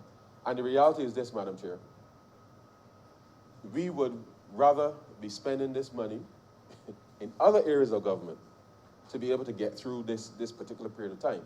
And that is why it's important, the messaging to Barbadians, that once we are prepared as a government to give the resources to the Ministry of Health to manage this pandemic, given that we have set this up specifically to insulate our primary facilities of healthcare, it is absolutely important that each of us follows the protocols such that we don't have to be spending monies in this way to be able to manage the outbreak of the pandemic. And I can't put it any clearer than that, Madam Chair, because if we continue to line and we try to duck around the country and go and visit and socialize, then all that would mean is we have to stand up more facilities, and in standing up more facilities, it means more money being taken from the budget to be able to support it. And whilst we have given that commitment that we will respond to the public health side of the pandemic, it is important for Barbadians to understand that how much money we spend on the COVID aid really depends, for the most part, on us as Barbadians. And that is why I want to continue to urge Barbadians that over these next 2 weeks, what we have given by way of provision in the previous aid, Madam Chair, is an extension of this so that people don't have to move around, so that we can bring these numbers down to manageable proportions. And I really cannot urge any stronger for Barbadians to adhere to the protocols and to follow in that vein. So just the correction in terms of the sub-program, Madam Chair, it is 0620, Management of the COVID-19 QEH, and the grant to public institutions is the $23,633,675 under that specific head, having voted the supplementary earlier this year for $25 million in that specific head. So that is that. The only other adjustment to become under sub-program 366, COVID-19 prevention and control, under account code 212, Madam Chair, operating expenses. The adjustment there is the change is $1,245,000 is the change there instead of $1 million, and therefore, and that is to support the stipends with respect to the persons who will be going out to do the swabbing in the communities to ensure that those stipends are accommodated within that. Of course, that means, Madam Chair, that in the addendum there will be the appropriate adjustments there, but what that does is to bring the total as adjusted under Head 86 to $37,710,321. But just to reiterate, Madam Chair, that the management or the amount of resources that we put to the COVID-19 head is directly related to the actions of each and every one of us as Barbadians. And we will find the money, but we would rather find money to do other things, Madam Chair, in the context of the management of the pandemic. And whilst we accept that COVID will be with us for the foreseeable future, part of these monies, as the Minister said, is to roll out to procure vaccines to be able to protect Barbadians. But the reality is, it is within each and every one of us to determine how much is allocated within the context of this. And this has always been intended to be a temporary program, because presumably, Madam Chair, we should reach a point where we will no longer need the use of the facilities that have been stood up to respond to COVID-19, and that is specifically why we have created these sub-programs to be able to track it, and with the help of Barbadians, we will be able to bring this under control, and obviously with the global vaccination efforts, that once the pandemic subsides, then we'll be able to collapse these programs and resume normal business. So with those few words, Madam Chair, I beg to move that Head 86 stand part as amended. Seconder? Okay, question is that Head 86 with amendment stand part. All honorable members in favor, please. Yes. All honorable members in favor, please say aye. All those against, please say nay. Methinks the ayes have it. Head 34. No, Head 32, sorry, ma'am. Ministry of Foreign Affairs and Foreign Trade. in the amount of $2,280,445. Honourable Member for Christchurch East Central. Yes, Madam Chair, the sums of money associated here, as you know, Barbados was originally scheduled to host UNCTAD 15 in October of 2020. That was subsequently put back initially to April of 2020 and now subsequently to October of 2021. Now, obviously with the forward planning that is required to be able to facilitate this, this sum of $2 million here is intended to purchase some security equipment with respect to the hosting of that event, and therefore to allow us in a position to be able to ensure that we can commence the procurement in time for that. These monies are being brought to account with respect to being able to do this.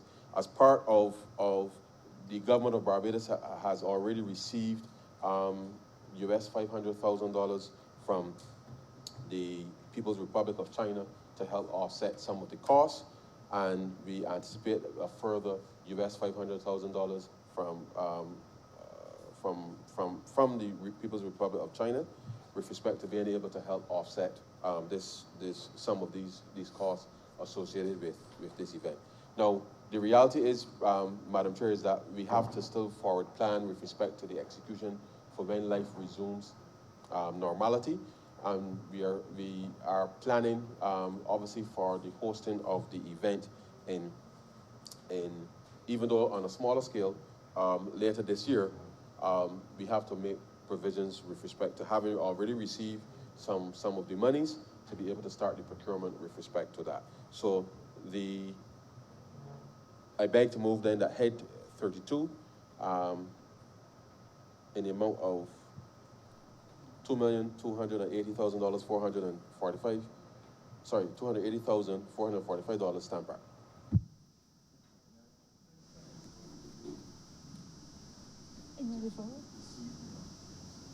Honourable Member for St. James South. Thank you, Madam Chair, and thank you for the opportunity just to speak of UNCTAD. This has to, in the midst of a COVID pandemic, still plan business for life after COVID. And therefore, it's really important that we continue to take the steps that will help us with broadening the environment in which we're going to operate and to seek to influence the international and global sectors that will have an impact on how we're going to be able to do business and how we're going to be able to earn a living after COVID. And therefore, UNCTAD really has come at a propitious time. UNCTAD is a UN agency that seeks to help developing countries to integrate better into the international environment. Barbados has the absolute privilege of being one of the chairs for this quadrennium. So for the next 4 years, Prime Minister will be chair for the UNCTAD group in relation to the work program of UNCTAD and what it can do for developing countries across the world. Very widely is put forward the fact that the theme for this particular conference will be on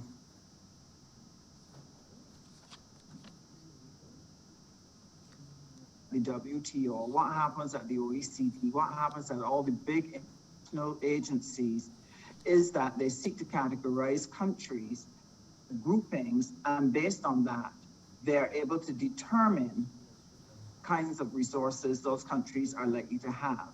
And so the higher and better your rating is, the less likely it is that you will receive funding and certain types of resources. Barbados has been in that graduate position for a very long time. The problem with that kind of where you are evaluated based on your gross domestic product does not take into consideration certain inherent abilities that you can never change. Things like the size of the country, 166 square miles, and therefore the limitation of population development to be able to create your economic growth. you're located geographically, where you may be in the path of hurricanes, and being a small island, you are going to be subject to the impact of change, whether it is from rising sea levels, flooding, drought, etc. And a lot of these things cannot change. Even if you look next door at St. Vincent, a volcano is threatening to erupt. Now, if that volcano was a bigger country, it would just disrupt a small area of the country. But an eruption in St. Vincent could seriously threaten the ability of St. Vincent to continue as a country. And it's the same in Barbados in relation to things like climate change. Anything can happen. And it's about 50 years of growth in just one night. And difficulty we've had internationally is to persuade the various agencies when they're evaluating our accessibility to funding and assistance is to go beyond the gross domestic product and at a vulnerability index. And therefore, this UNCTAD is giving Barbados the opportunity to put vulnerability upset in the discussion to try to influence and persuade the power to reconsider how they evaluate Barbados. They reevaluate small island states, how they reevaluate land developing countries and the lesser developed countries. And so it is important for us to have this engagement. And so we really welcome the opportunity to so. The issue of climate change is something that we have to pay attention to, even in the midst of this pandemic. And from time to time, you will hear us as a government speaking about the need to create climate resilience,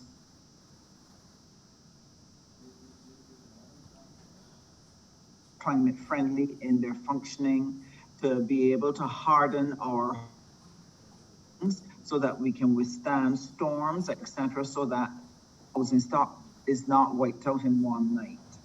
And because changes that are taking place right now in the United States, for example, with the government, there's going to be a new thrust and a new emphasis on change and what needs to be done. And the envoy appointed current administration of the United States to head up their charge on climate change has said some that I think the world can derive some sort of assurance from in terms of the role that America is seeking to play in relation to climate change. And again, UNCTAD will provide the platform in which we can begin to discuss this in a very meaningful and deep way, and be able to discuss ways in which we can change our approach to how we manage helping countries to go to climate change. One of the things, for example, that was shared was the fact that, look, even if America changes posture and does what it needs to do in terms of climate change, if every other country is not in its part to be able to transition in terms of their environmental behaviors, then all will be lost. And therefore, the promise is there that to put more pressure internationally on everyone to be able to try to make more commitments and to hasten their commitments. We trust that this will come with greater support in terms of funding to facilitate developing countries to have access to resources being the necessary transitions. One of the most exciting things that can come out of this, the absolute need to help our countries to be able to participate in the environmental global value chains that will emerge. In other words, trillions of dollars in gross domestic product can be created from creating climate-friendly products in a climate-friendly way, develop innovative products and services to support a new economy. And what this means is that this has the opportunity to get some of our young people at university, at SJPI, at the Barbados Community College, to start looking at that direction in terms of working with the development of new environmental products, new environmental services, and not only helping Barbados to transform, but also to be identify things that we can sell to the world. And it's anticipated that the gross domestic product, trillions of dollars to be made by countries actually making this transition. Barbados must not be left behind. The developing world must not be left behind. We must participate in these global value chains. Therefore, we have to take the opportunity of the conference to be able to put on the table what it is we expect, we would like to participate, and to ensure that the work program of UNCTAD then gives the assistance to our developing countries to help us take action. The issue of the pandemic and the COVID is going to be top of mind at that as well, where we have to discuss how are we going to build greater resilience in terms of managing pandemics, how can we cooperate better, or is having the discussions around access to vaccines. It is absolutely necessary that everybody understands that if everybody get access to vaccines, then we put recovery, the word recovery,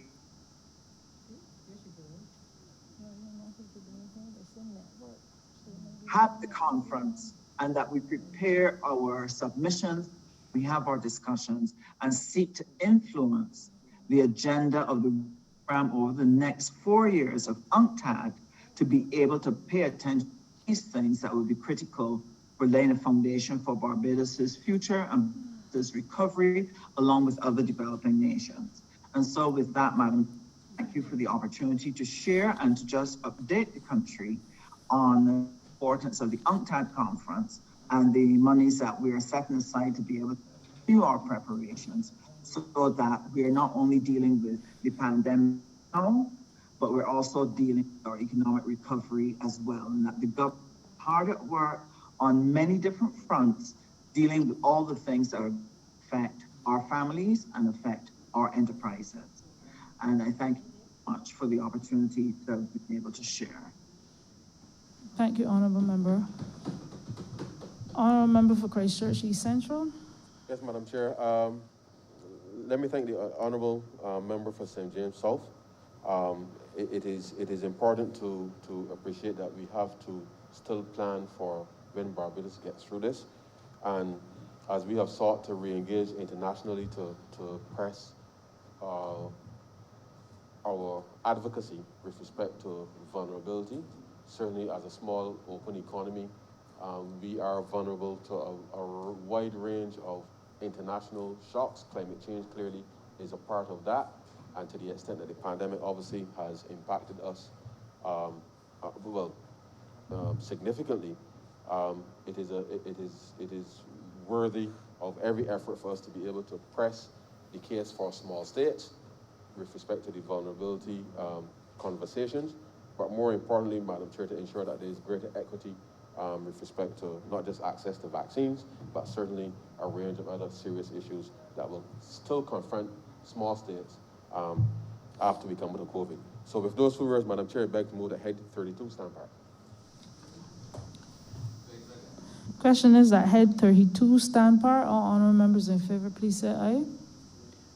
All those against, please say nay. Methinks the ayes have it.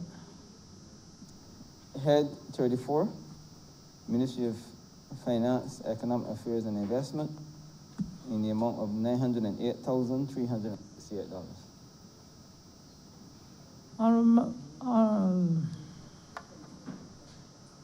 Honourable Member for St. Michael's South Central. Thank you, Madam Chair. I don't know if I'm being heard well enough. Thank you. Madam Chair, I have been listening intently to the interventions made so far. And I think one of the recurring themes of the interventions of honourable members has to do with the notion that these are not ordinary times, and that in fact, we are now in the pandemic that we thought we were in just under a year ago. we are now at that place, and perhaps some may consider what we went through just under a year ago, at the start of this, as perhaps a dry run. Because it is now that we have to put into practice so much of what we were exposed to and so much of the good practice of management of the pandemic that we saw at that time. This Head 34 and the resources being requested here, Madam Chair, are in part to address our public financial management through the strengthening of the Cloud Suite system that has replaced SmartStream. And we are aware that there have been some teething problems that often obtain when new technology is introduced, and certainly it has been one of the commitments of this government, and it continues to be one of the commitments of this government, that through the Ministry of Innovation, Science and Smart Technology, that we pay attention to these efficiency issues when it comes to new programs that are being introduced. And I explain. One of the things that I think we saw happening in the past is that decisions were made to adopt new technology without first making sure that the adoption of such technology would be the least disruptive and would be the most sustainable. And so one of the practices that we have agreed to adopt is that before we make any decision to adopt a new technology, a new system, a new application, that through the Ministry of Innovation, Science and Smart Technology, we make sure it is fit for purpose. We take in front so that we know in advance of any disruption it may cause, because we can never, as mere mortals on this planet, suggest that there will never be any disruption to our lives, but at least if we have an idea of the likely disruption, we can mitigate, and we can make sure that we don't impact people's lives in a way from which they are not very easy to recover. So when it comes, for example, to how people are paid and when people are paid, and making sure that people, when they work hard, are paid on time, that we want to make sure that we minimize any disruptions in that regard, because I never like to be in a situation where I know that my resources are guaranteed and the resources of the people for whom we are responsible are not. None of us likes to be in that position. I know I certainly do not.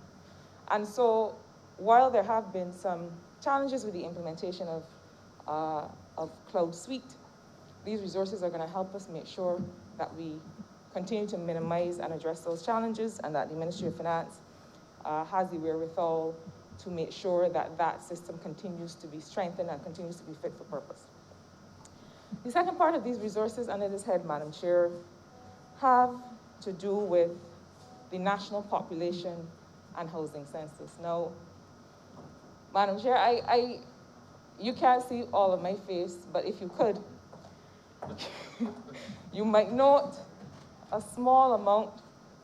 I'm not sure if I should frame it as exasperation or relief, because I'm perhaps feeling the two at the same time.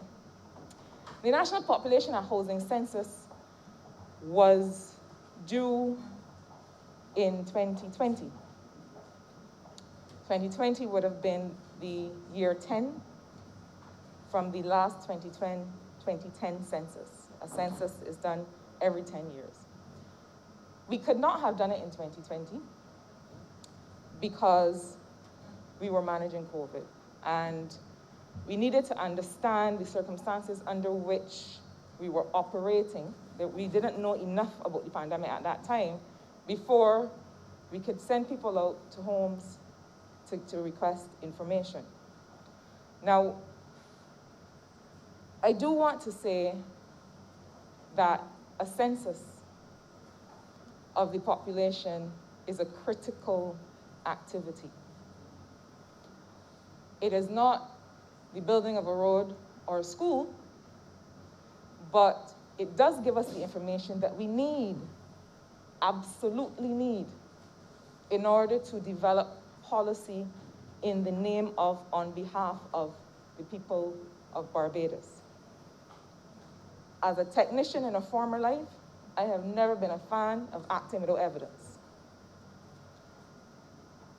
I think that, regrettably in the past, some of us in the region, in general, have not made the best use, perhaps, of the data that's available to us.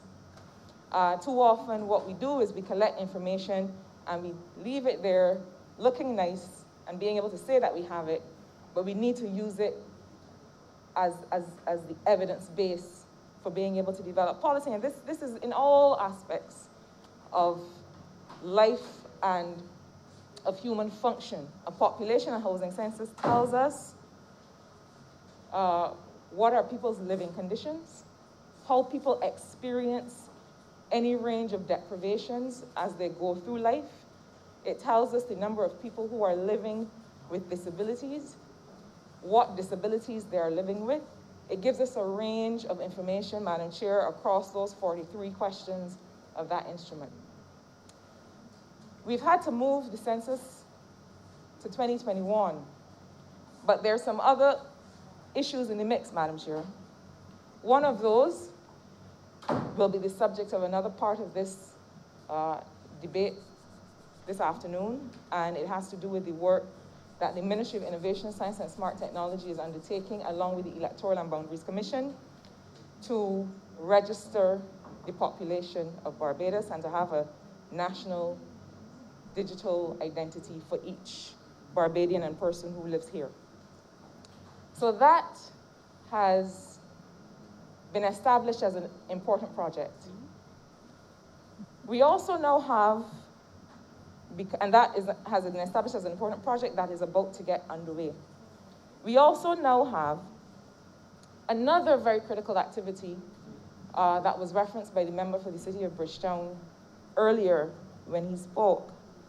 And it has to do with a survey that we are calling Operation Seek and Save. And that is to be able to interact with people in communities to get a sense of the symptoms they're experiencing, not just related to COVID, but also related to dengue fever, which we are simultaneously having to manage through the Ministry of Health and Wellness. And also to get a sense of whether those people are showing evidence or signs that they should be tested and that further interventions should be made. Why is this important? We announced some time ago that there is community spread of COVID-19. But when we say community spread in a context like Barbados, and I, as the representative for a St. Michael constituency, where there are communities where if I yawn and stretch and I put my hand through the window, I will touch my neighbor.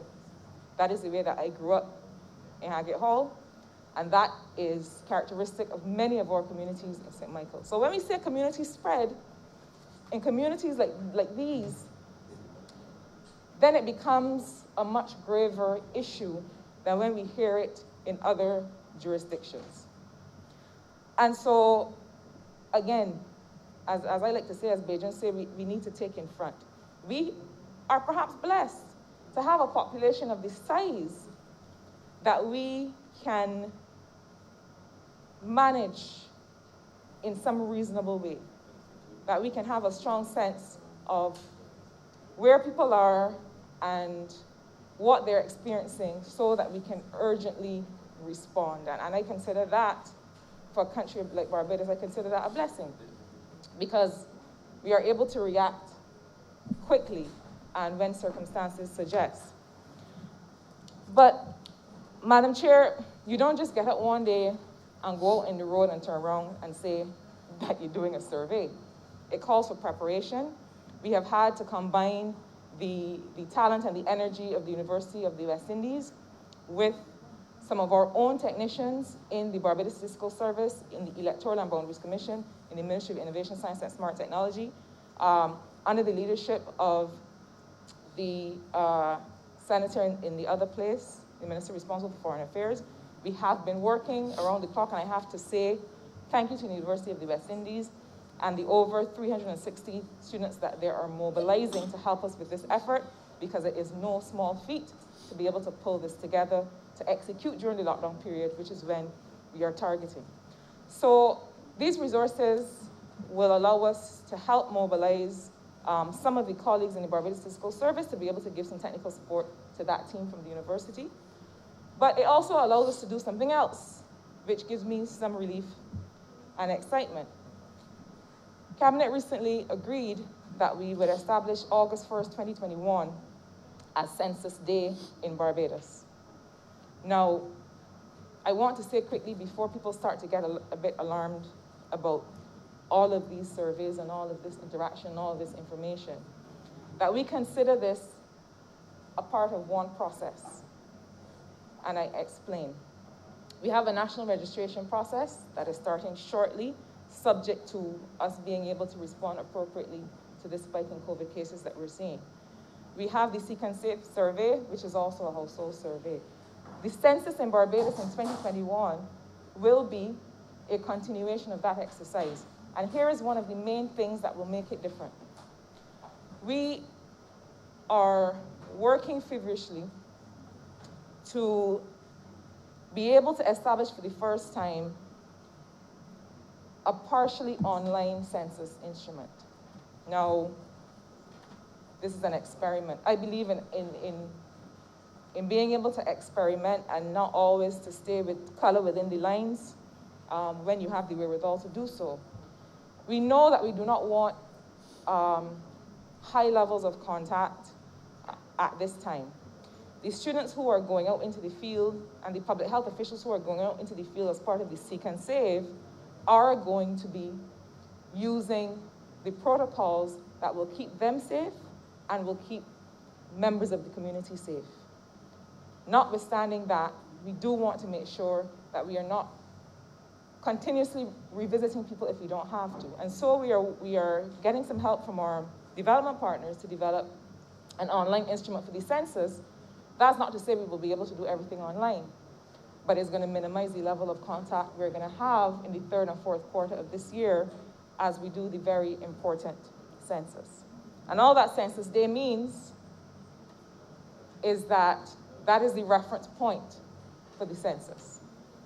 All it means is that people will be asked to recall where they were on that day, but not necessarily that we start any activities. Now, Madam Chair, in my closing remarks of this intervention, I want to say something that perhaps strengthens some of what we have heard today. And I know that my colleagues will lend me their ear in this honorable chamber as I do so. Now, one of the things that I always used to say as before political life, one of the observations I always used to make, you know, and there are people who think that you drop from the sky as a politician or that you're born big as a politician, but all of us grew up as regular people before we were called to service. I never thought it was the responsibility of any politician to moralize to the people they serve. I don't believe that is what we are doing when we come to speak to our fellow Barbadians. I think what we are attempting to do is to use our platform to share as Barbadians, as Barbadians who help to form part of the leadership of this country that we love. I want to appeal to Barbadians to participate in the survey that we are undertaking, because we are going to be using the established protocols, and really it is important to us to make sure that Barbadians are safe. But I want to say something else about how we participate in this response to COVID. And it is that this is not about blame. It is not about blame, and we've had a lot of discussion in recent weeks about whether this is about open borders, about whether this is about a particular cluster. And I don't seek to get into that again, because that is not the issue. Now, Madam Chair, and I like to link everyday experiences to some of the things that we discuss in this honorable place. I have a practice in my life when it comes to relationships. And I say this I don't say girlfriends because we're all big women. I say this to my woman friends all the time. That, when it comes to relationships and relationship issues, I don't talk about men too much with my women friends. I notice I get some stares. That might be a scandalous thing to say in this honorable place, but I don't. As a practice, I do not. And I'll tell you why. I say to my friends, yes, you do, because I'm going somewhere, Madam Chair. I say to my women friends that you can agonize over a partner's behavior. You can agonize over a man's behavior and wonder why he said that, and wonder if he's still this, and wonder if he was here or went there yesterday. You can agonize. But the truth is that the only behavior you can control is your own. And that is not just with respect to romantic relationships. That is with any relationship. That is with colleagues. That is with work. That is with any engagement or activity in which we find ourselves. The only behavior over which you have any control is your own. My mother always used to tell me, Madam Chair, you cannot know for people. And similarly, you cannot do for people. You cannot act for people. You can only act for yourself. And to do what you know are the things that are going to be able to protect you, your family, and your community.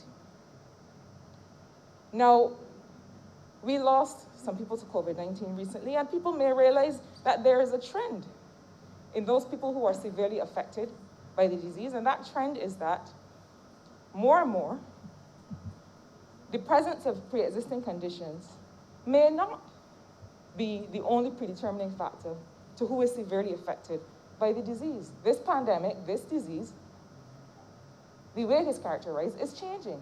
And no one knows that more than you, Madam Chair, in the practice of your own profession. And so we cannot sit back and think that we know how this thing will affect us, because the profile that we are seeing is healthier and stronger and younger than we were seeing before. And so I want to encourage us all to draw a line, a straight line, between our own behavior and the increase in the cases, the severity of the cases, and how people who are less able to protect themselves are affected by this. In a couple of the cases that we had earlier, the people who regrettably lost their lives, they didn't leave and go anywhere. And so it means that someone who did not perhaps take the appropriate precaution, regrettably was the vector, was the reason that that illness reached them. Now, I know that this is a time where there is some anxiety. There is anxiety globally. But as I close, Madam Chair, I simply want to encourage us all. I don't ever set myself apart from the people in St. Michael South Central and in Barbados with whom we are speaking. I want to remind us all that we can only be responsible for our own behavior, and we can only therefore also hold those close to us accountable. So that if you are sitting somewhere and you see a friend of yours, somebody that you line with, not doing the right things. This morning I had to say to the member for Christchurch East Central, we were in a call with the International Monetary Fund. And I observed him on the screen, scratching his eyes all the time. And I sent him a message to say, as we would say colloquially, big man, you gotta keep your hand on your face. If we see habits, practices, that we know are detrimental to our colleagues, to our friends, to just give them a gentle reminder that these are the things that we need to practice in order to keep ourselves and each other safe.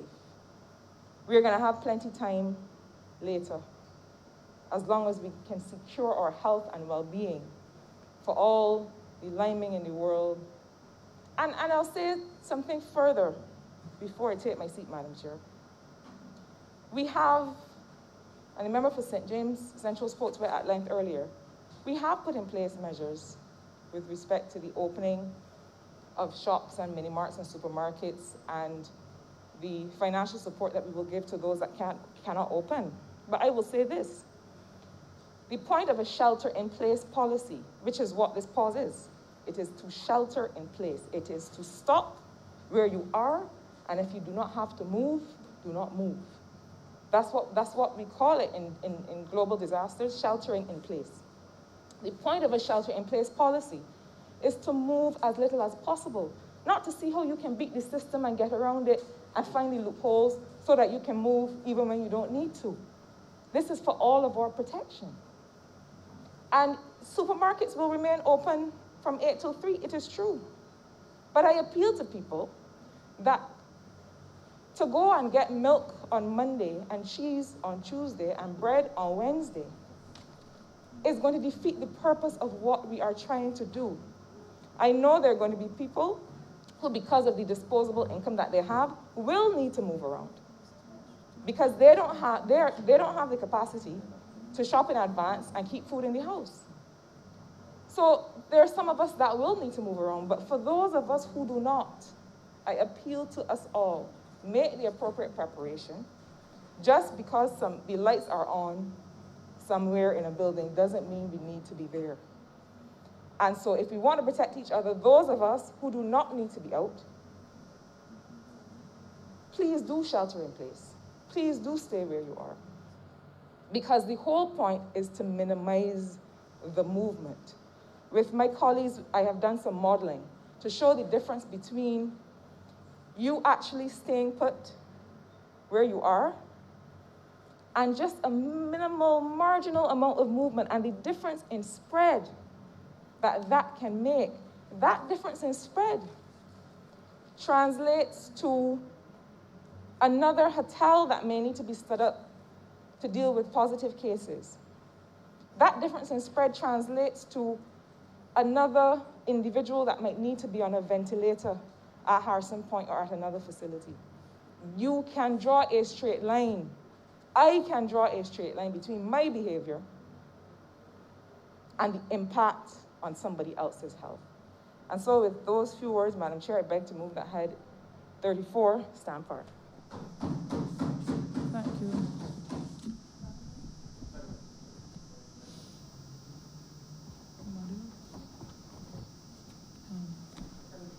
Yes, but to wrap up.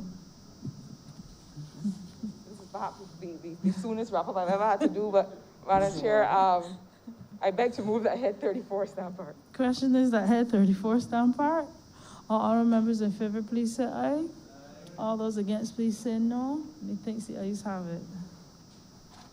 Head 81, Ministry of Transport, Works and Water Resources, in the amount of $75,884,133. Honorable member for St. Michael West Central. Thank you, Madam Chair. The matter before this honorable chamber has to do, as the clerk indicated, a supplementary resolution in the amount of $75.884 million.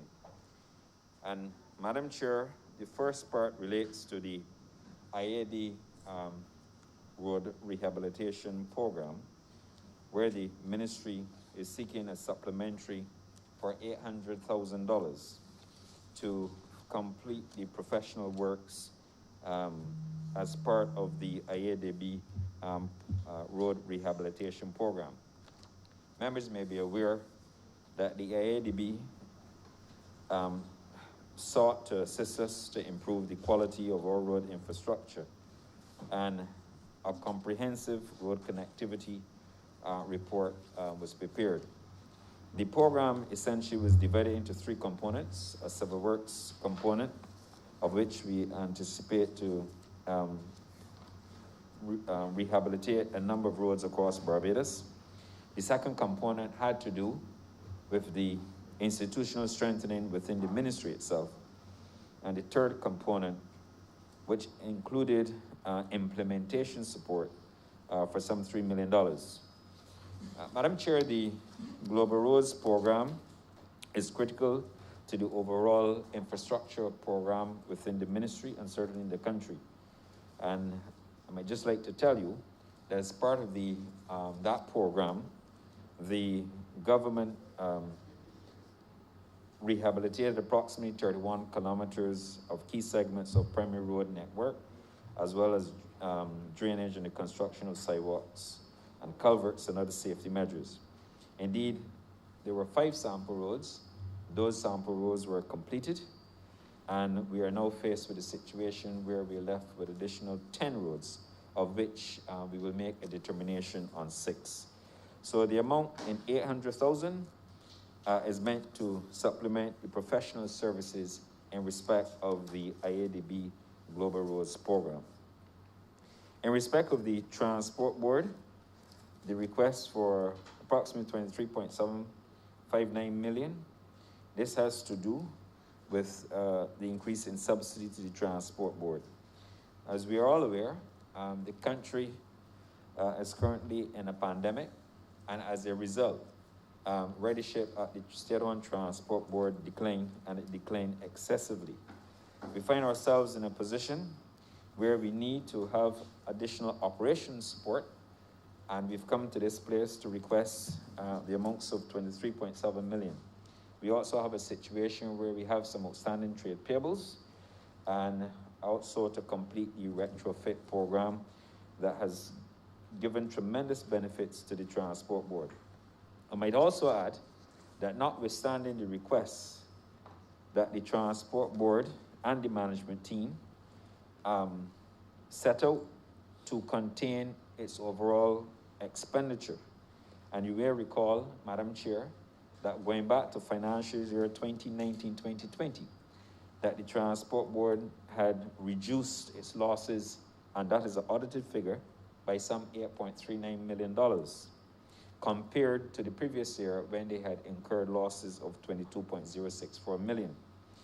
Notwithstanding this situation, the board, like I said, continues to be challenged with severe cash flow challenges because of the current situation, and we have been plagued by a reduction in ridership, general passenger ridership, which is our major source of revenue and cash flow. For example, at the end of December 2020, total cash fares had declined by approximately $4.1 million compared to the same period last year. That is from April 1 to December 31 of this year compared to the same period last year.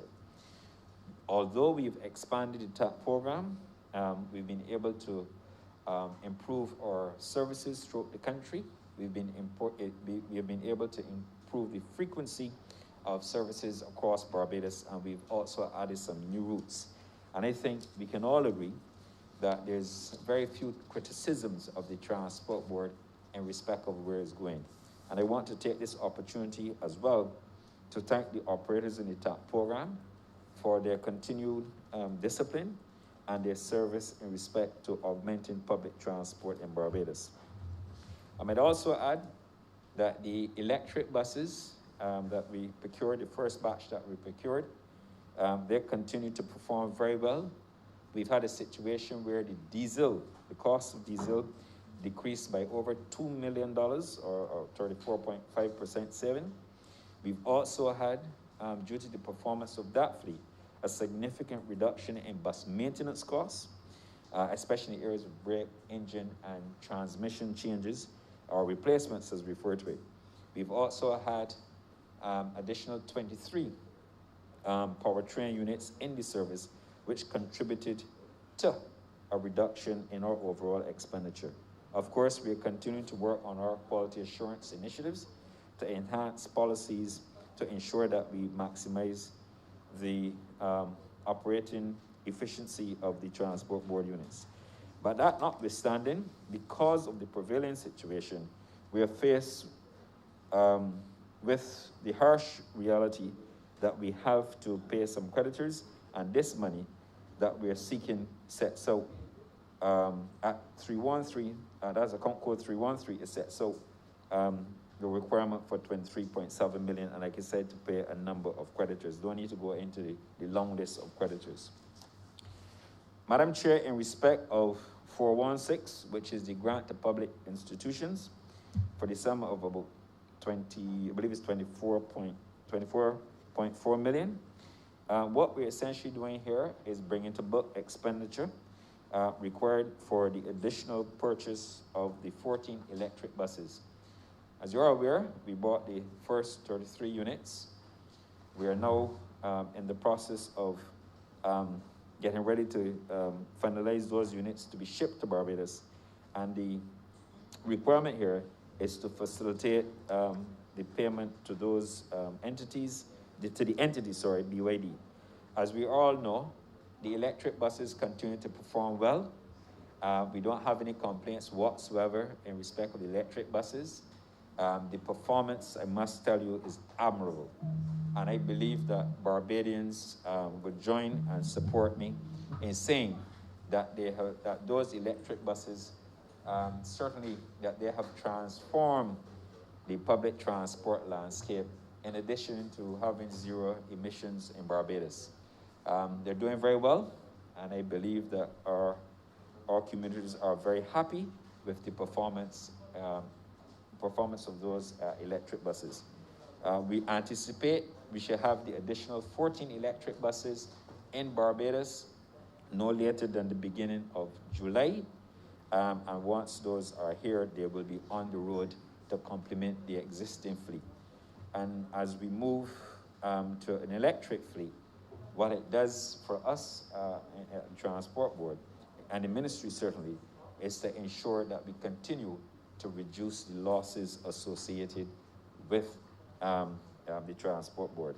So in respect of the sub-program 542, the Barbados Water Authority for 26.826 million, the minister and the ministry will also address that matter briefly, but I felt that it was necessary to give the House an explanation in respect of the request for supplementary funding for the ministry under Head 81. And with that, Madam Chair, I beg to move that Head 81 in the amount of $75,884,133,000 stamp part.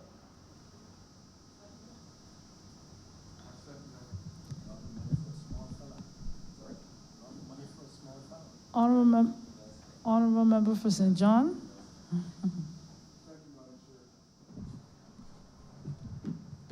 Madam Chair, there's several constituencies, not excluding mine, that is being impacted by the water situation in this country. This supplementary of $28,826,987 is being sought, Madam Chair, to alleviate the problem in several of those same constituencies, if not all, in due course. I know that the honorable member to my right from St. Peter is keen for this particular supplementary to go through because he, similar to the honorable member for St. Lucie, are also being impacted by the water situation in this country. Madam Chair, this government is a caring government. To the fact that we are now providing this additional money to supplement what is there to augment the water situation in this country is clearly an indication of what is happening. Now, all of us in this honorable chamber are fully aware that this should not be the situation today when over $1 billion was squandered at the same entity. But staff, Madam Chair, at the Barbados Water Authority, all of them are working in concert to ensure that we have water running again on a regular basis through our taps. This particular funding is supposed to facilitate 7 major projects at the Barbados Water Authority. We're looking at a desal plant at Colleton in St. Lucie. We're looking at one at Mullins in St. Peter. We're looking at finalizing the situation of the Vineyard project that is bringing water from Vineyard to make sure that water in the Eastern Corridor, which is my constituency, St. Joseph, part of St. Andrew, and St. Peter, is happening. Highway 1 and Highway 7 is also a part of the process as it relates to funding under this money. In addition to that, Madam Chair, we have the upgrade from St. Stephen's to Lodge Hill. And I know the Attorney General was concerned as well that half of his constituency would probably not be sorted with the water that is coming from the Vineyard project, but this particular initiative that is taking water from St. Stephen to Lodge Hill will ensure that the other half of his constituency is also taken care of. Madam Chair, there are also these funds will also complete 3 reservoirs that are already going: Fort George Heights, Boscobel, and Lodge Hill. Madam Chair, one of the things that we have found in the BWA is that we're actually losing 40% of the water. We call it non-revenue water because of the poor mains that are in place. And this is one of the things that is impacting us. 40% of the water that we're pushing through the mains are actually going into the ground. And it is a major problem. So one of the things that we need to do soonest is to ensure that we too embark on a major mains replacement program in those areas that are being impacted. We have situations in Gibbons, for example, where the Gibbons community is at a level where it is close to the reservoir. So when there's a peak time, then that particular community, because of where it is situated, is impacted as it relates to having water on a consistent basis. In St. Lucie, it's probably one of the main areas where we're having a situation with the burst mains. You fix at this point, and as soon as you repair that, the right side, there's a burst again. So we are working, and the team, like I said, everybody is working in concert to ensure that the water situation in this island is rectified. We have a problem, Madam Chair, with resources, but like I said just now, this supplementary will take care of that. We have a problem as it relates to manpower, but we too are trying to fix that particular problem in terms of having staff to deal with all of the water situations that you would see, not particularly burst mains, but what we would call the domestic issues that are happening where people will call and say that, you know, this has been out for X amount of time. We are on the job, the team is on the job, ensuring that we can rectify that particular problem as soon as possible. So, Madam Chair, I don't want to delay the chamber any longer. There will be another point in time where I will go into details as it relates to all of these projects. What I will say to you is that several of the projects were impacted by a combination of COVID and a combination of Mother Nature. The Vineyard project in particular is behind by maybe a month or a month and a half as a result of rain.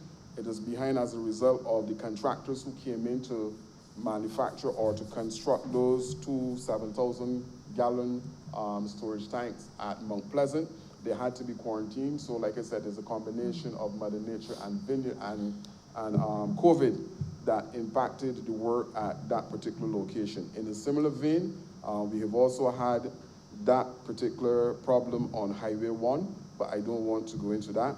So, Madam Chair, at this time, I beg that Head 518 in the amount of $26,827,987 stand par.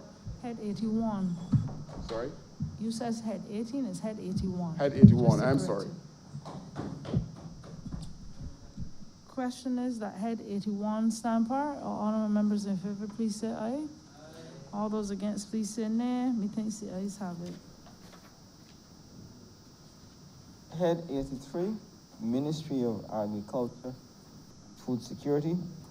in the amount of $15,768,744. Honorable member for St. Lucie.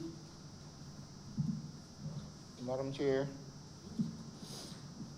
no one can at this point in time underscore the importance of the agricultural sector to Barbados. Agriculture is of utmost importance to this economy, and this administration, at the very outset in 2018, as we came into office, focused directly on agriculture and food security by the establishment of that ministry. Of this amount today, and I don't intend to delay the chamber too long with a long speech, $7 million is for the start of the 2021 sugar harvest, which we hope will be started later this month. And the remaining $7 million will be in support of cultivation services, such as the breaking of the hard pan soil, and given to the Barbados Agricultural Management Corporation for efficiency and bring back more lands into cultivation in terms of the boosting of our sugar industry as well as the cotton industry. I took a tour last week of lands in the northern section. I began actually in the northern section of the country, and I was well pleased with the work being done there. These funds would also be for the benefit of rotation crops across the sector. Now, in 2020, at the end of 2020, we had seen an overall increase of 7% in our crop production, and this is absolutely important, and we are definitely trending, moving in the right direction in this particular sector. We have as well, these funds will assist in measures to stimulate increased livestock production. Now, the Black Belly Sheep program will be one that we will be focusing on as we are looking to have as many as 1 million Black Belly Sheep in this sector. Animal nutrition is also another important aspect of it, and we also have equipment. Part of it would be equipment, which would bring general support services to farmers in this country. Now, as we speak, we have actually embarked on a National Erosion and Aquifer Recharge Program. You heard the Honorable Member for St. John even talking about the scarcity of water, and certainly in my constituency, I have experienced that for a number of years now, and I understand the angst of the Honorable Member for St. Joseph as well, because we do recall that in 2016, in those months between June and December, particularly for St. Lucie for sure, we had extreme difficulty as it relates to the supply of water. But agriculture has a part to play, of course. With agriculture, in order to contribute, we do need water more than anything else. And we have embarked on a National Erosion and Aquifer Recharge Program. This is where we're obviously, let me put it this way, manicuring our hedgerows, good husbandry in terms of at our farms.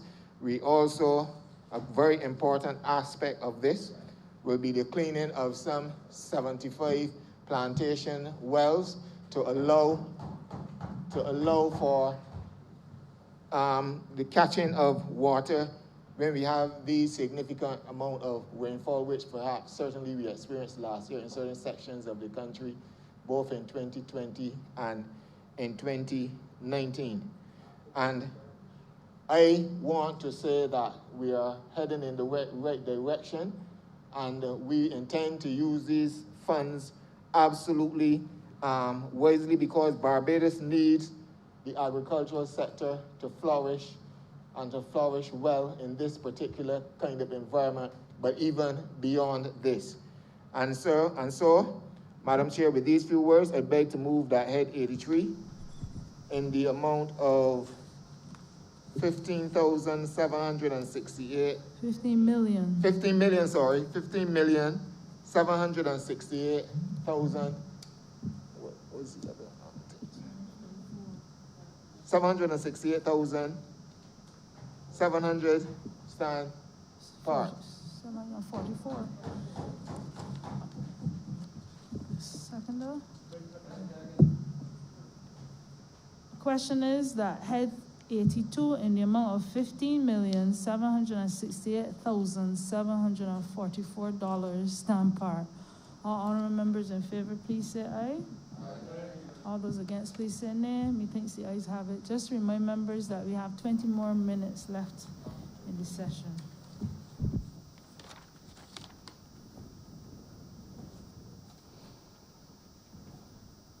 Head 15, Cabinet Office, in the amount of $884,451. Honorable member for Christchurch East Central. Madam Chair, just to be brief, as you are aware, the Electoral Bonus Commission is undertaking the project to deal with the issuance of the new ID, and the monies being requested here is to facilitate the acquisition of the software that would deal with the biometric capturing of fingerprints as part of that specific exercise. And therefore, as we move to provide the citizens of Barbados with greater use of digital versions of ID to facilitate a range of services digitally going forward, this particular acquisition will be critical for allowing us to determine with certainty some of the biometrics around that. As you're aware, this will be a critical part of how we move forward with respect to the provision of not just government services, but equally improving access and critical ID information with respect to preventing any issues related to cybersecurity and such things. And therefore, the sum of money being asked here is to be able to engage in that procurement. And therefore, with that, I beg to move that Head 15 stand par. Question is that Head 15 stand par. All honorable members in favor, please say aye. All those against, please say nay. Methinks the ayes have it. Head 39, Ministry of International Business and Industry, in the amount of $2,670,896. Honorable member for St. Michael North. Thank you, Madam Chair. The amount being sought today covers primarily the development and implementation of what's called a business licensing integrated secured system, BLIS, for the International Business Unit. This, when implemented, will in fact ensure that the International Business Unit now is fully digitalized. Going forward, it is impossible to continue, given the competition that we have, to continue doing things manually.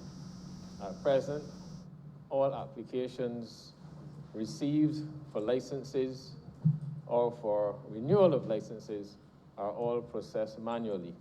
And in fact, the total ballpark, Madam Chair, in the range of some 4,000 such applications per year. Manually processing this takes, on average, about 5 to 6 months, and we simply cannot continue with that state of affairs if we are to remain and to be seen as to be competitive. This system complements an already digitalized system in relation to economic substance, which was installed approximately a year ago or so. And in fact, when those two systems are combined with the fact that we are also going to be fully digitalizing as well the Corporate Affairs and Intellectual Property Office will mean that insofar as our interface with the business community in relation to particularly the startup of businesses, particularly international businesses where they're registered and so on, that the Ministry of International Business would then be fully digitalized. And I think, Madam Chair, that is something for which we can all be proud. I'm going to keep it brief, as I've been told to. The other sums there relate to staffing of the International Business Unit and the Corporate Affairs and Intellectual Property Office, where there's one officer, analysts going to the International Business Unit to continue to strengthen the human resources dealing with the effective regulation of the sector as required by the OECD. And similarly, the other officers are assigned to the Corporate Affairs and Intellectual Property Office, and they too are being tasked to meet certain requirements, particularly as it relates to our anti-money laundering operations. And that basically, Madam Chair, explains what this supplementary is about.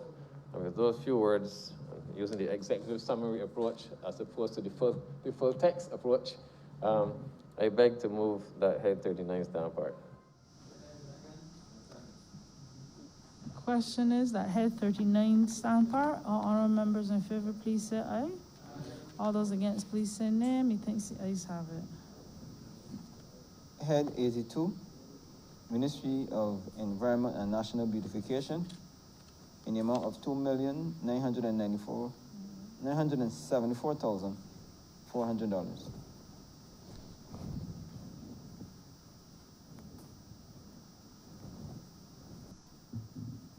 Honorable member for Christchurch East Central.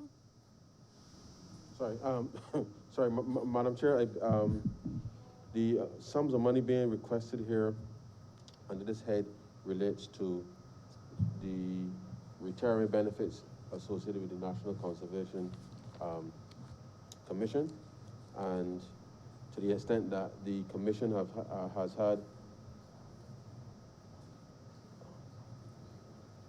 yes, the Commission has had to use its existing budget to address a number of retirees over the course of the financial year, as well as advancing a number of operational issues with respect to the cleanliness of Barbados. These sums are now being requested with respect to being able to regularize their operations for the remainder of the financial year. And so, Madam Chair, I beg to move that the sum of $2,974,400 stand part under Head 82.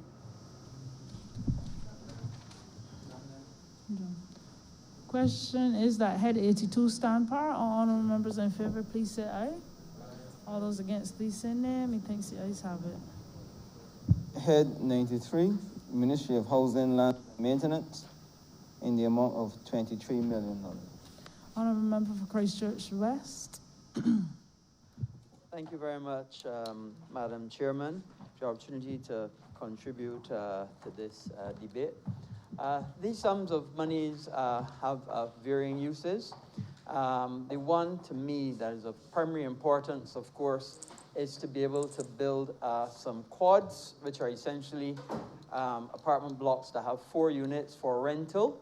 And it's going to cost us about $4 million. We're hoping to build at least 40 of them between Lower Burney and Coombs, which is Coombs House is there just off White Park. And this is important because of several things. First thing, although we also have programs to build houses for sale, there are some people that will always have to rent accommodation. And it's been a long time since the National Housing Corporation has had an opportunity to build rental accommodation. And this will open up this opportunity for us to start building rental accommodation and make rental accommodation available. Because we're inundated with requests for rental accommodation all the time. And this will give us, this sum of money will give us an opportunity to do that.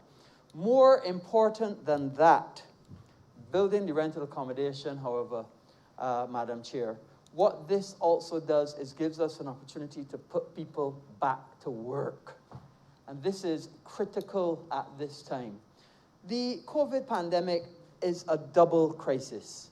It is a health crisis, and it's a health crisis because obviously people have passed, and again, like the Minister of Health, I would like to give condolences to those people who have passed. Some 1,600 people have actually contracted COVID in Barbados. That number of people don't have it now, but those are the number of people that have contracted it. From a straight percentage point of view, we would expect that there's a percentage of people who would be mortally impacted by this disease. There's morbidity and mortality involved, and the mortality is of greatest significance. And clearly, even one person passing from this pandemic and this virus is one person too much. But greater than that, and greater significance that we're seeing, is the economic impact. And the economic impact has touched every single person in this country. In fact, I would dare to say the economic impact continues to touch every single person in the world. And that's because of these problems of decreases in economic activity and the associated effects that it has caused. And we're in a situation where we have multiple people out of jobs, out of work, and any opportunity that we have to put people back to work after this national pause is something that we must concentrate on. And that is the focus that we are working on at the National Housing Corporation and the Ministry of Housing.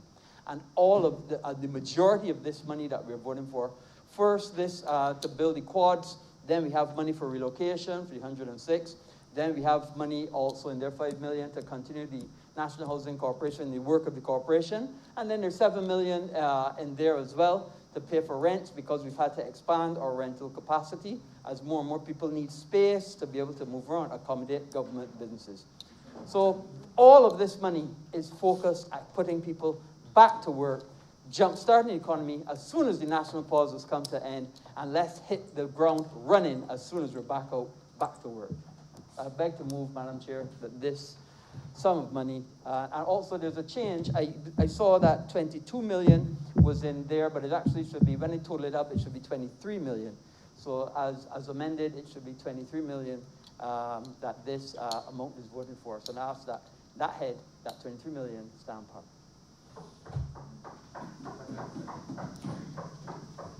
Question is that head 93 as amended stand par. All honorable members in favor, please say aye. All those against, please say nay. Methinks the ayes have it.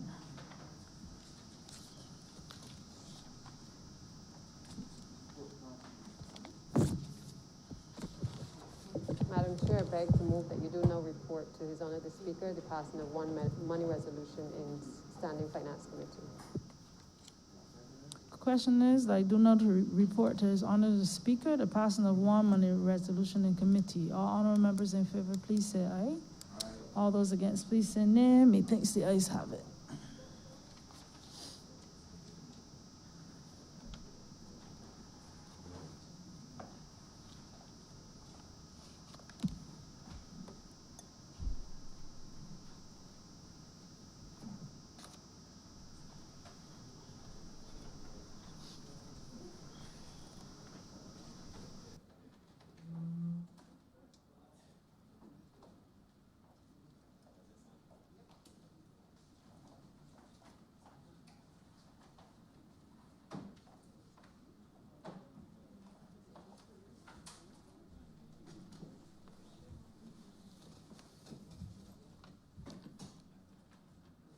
The chairman of committees has reported the passing of one resolution in Standing Finance Committee. Honorable Leader of Government Business. Thank you, Mr. Speaker. With that, we've come to the end. Sorry. Mr. Speaker, I beg to move that the resolution be read a first time. The question is that the resolution be read a first time. All those honorable members in favor, please say aye. Those against, please say no. Methinks the ayes have it. Mr. Speaker, I beg to move that the resolution be now read a second time. The question is that the aforementioned resolution be read a second time. All those honorable members in favor, please say aye. Those against, please say no. Methinks the ayes have it. To be agreed to.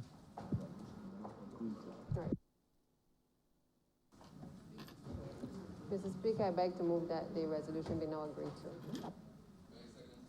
Questions that the resolution now be agreed to. All those honorable members in favor, please say aye. Those against, please say no. Me think the ayes have it.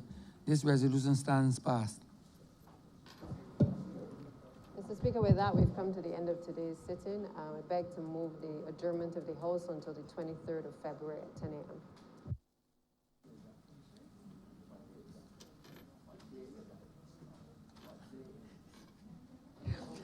Tuesday, the 23rd, sir.